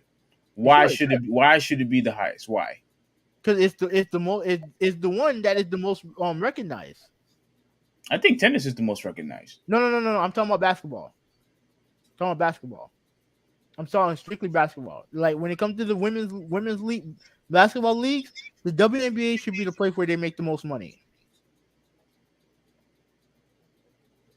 You shouldn't have players going overseas to play basketball. They shouldn't have to do that. If they want to do it, then fine, whatever. But if the league wants to grow, then that has to change. To That has me, well, yeah, but to me, don't. I don't think you should. People should blame the WNBA and say that, well, she wouldn't have to go to Russia if you guys would just pay them more. It's not that simple. It's like I it said may it before. may it may not be it may not be simple. It may not be simple. No, But no, it's not. You can't just flip a switch and say, oh, here's $1 million for you, here's $1 million for you, here's $1 million for you, when we don't even make that much money to give out anyway. If you can't even give that type of money out to your players because you don't generate that much money, where are you going to get the money from? They can't do it. So don't sit here and blame the WNBA why she was in that situation, because that she's in. The product just doesn't generate enough money to give those WNBA players the raise that they but want. all right. But let me ask you a question. Should I, in, should they be the highest paid basketball league for women? When you say, are you comparing them just to The basketball league, yeah. I don't know any other basketball leagues out there. I mean, a lot of them go to Europe to play basketball, and a lot of times the European teams pay the women more. They pay them more. Do they generate a lot of money over there? That I don't know.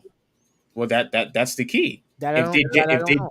if they generate more money there, then that's why they're getting paid more over there. But if you want the league to succeed, it has to be the biggest league. It has to be the biggest women's league in the world. That's the thing. And it has all the revenues, it has all the availability to be that. All you gotta do is just do it. And again, I'm not in the position to be like, oh, can they do it or not? I don't know. I really don't know. I don't think they're in the same. I don't think they're in the position to do it, because like I said to the guy on Twitter, if in order for you to get revenue, you have to bring in the revenue first. Then we could talk about giving you raises if the company or the corporation is actually making the money. If it's making the money, then fine. That I can understand your point. But if it's not making any money, there's no money to give out. I mean that's just how capitalism works. That's just how supply and demand works. I mean that's just how it is. That's just basic fact, just basic economics. Make the money first, and then you can give the money out. But if there's no money to be made, then there's no money to give out. I mean, that's just plain simple how it is. So I mean, I'm pretty much done. I honestly I'm not. I don't mean to be a lie about, but I really don't want to read all this stuff. Mm-hmm. Um, and we already reached beyond 3 hours already. Do you have anything finally that you want to say? A final take, or Um, Pretty much like I just think that like at some point there she is gonna come back eventually. I think with the pressure that the family putting on Biden and stuff like that, I just think that they're going to relent and she's gonna be back. And I hope she is back because I just think it's just so shitty that she has to be punished to this degree over some weed. well, I mean, it's You know what I as I mean? said as I said before, no amount of weed, no amount of alcohol, no amount of drug is worth um your livelihood. It's just not worth it. It's actually would be beneficial if everybody would just remain sober in their daily lives. I'm not telling you do what you want. If you want to get drunk, get drunk. If you want to get high, get high. That's your life. But when you face the consequences, with the law, hey, that's on you. If you're losing millions of dollars like these NFL players, that's on you. If you want to jeopardize your future because of some stupid cartridge, all right, that's on you. And I don't feel sorry for you if you get I, in trouble. I can understand that to an extent. I also just think that if you're going to, I don't like this idea from conservative that that if you criticize the country, you deserve the fate that you get if you're in another country. I just find that to be stupid because they don't realize that the most American thing you can do is criticize the country. Yeah, That's the that's most fair. that's the most American thing you can do. That's fair. And That's fair. and we're not fucking talking about flag burning or anything like that. We're not talking about that. Anyways, on that note, I think that's it for the podcast. Like I said, Thursday we're gonna have a Street Fighter tier list / discussion. We're Yes. gonna have Big James and Soul gonna be on the podcast. So I'm looking forward to that. It's gonna be a lot of fun. Oh yeah. So, Nintendo Gamer, Malta. Let me see. Let me go up. Joe, David, bro, David, I don't hate you, bro. We just have very different opinions on stuff. I just Oh want wait, to wait. you know. He said that you hate him. No. We were having a discussion on the chat. I saw that you put yourself in the chat. I don't know why you did that, and instead of just you know say what you had to say. I said what I said. No, but no. I didn't check. I didn't want to. I didn't want to. I wanted to move on with the podcast, right? So yeah. So David W, I have no beef with you, bro. Like I don't have no beef with you. Joe, thank you for watching the show. Thank you, McKinley. Thank you all for watching the show. Um, looking forward to the Thursday podcast. So I'll let you end it on here. Yeah. All of you guys, again, thanks for participating. It's always really cool to have you know it's always really cool to have spectators and people participate in the chat. Surprisingly, I can't believe Joe actually watched us. So shout out to you, Joe. Even though with your foul language and with Hoovy's foul language, it's still great to have you guys on here. Um, and David, yeah, we'll talk, bro. Like we'll definitely talk because I do like talking about Christianity and the Bible and things of that nature. It's really fantastic, to have that discussion with with the other with another believer, if you know what I'm saying. So, but yeah, we definitely going to have a Street Fighter ranking. I can't wait. And then later on in the future, we did talk about we'll do a crossover eventually. But Crossover episode. yeah, because if we try to include all the crossovers along with it'll the podcast will take a day. Yeah. And we can't we can't have that. So, but it's going to be a very good podcast. So please stay tuned, for that. Once again, I appreciate you all, watching. God bless you all. This is the Traditionalist 101 signing out. Have a good one. Right. Hoover 186. I'm out. Peace.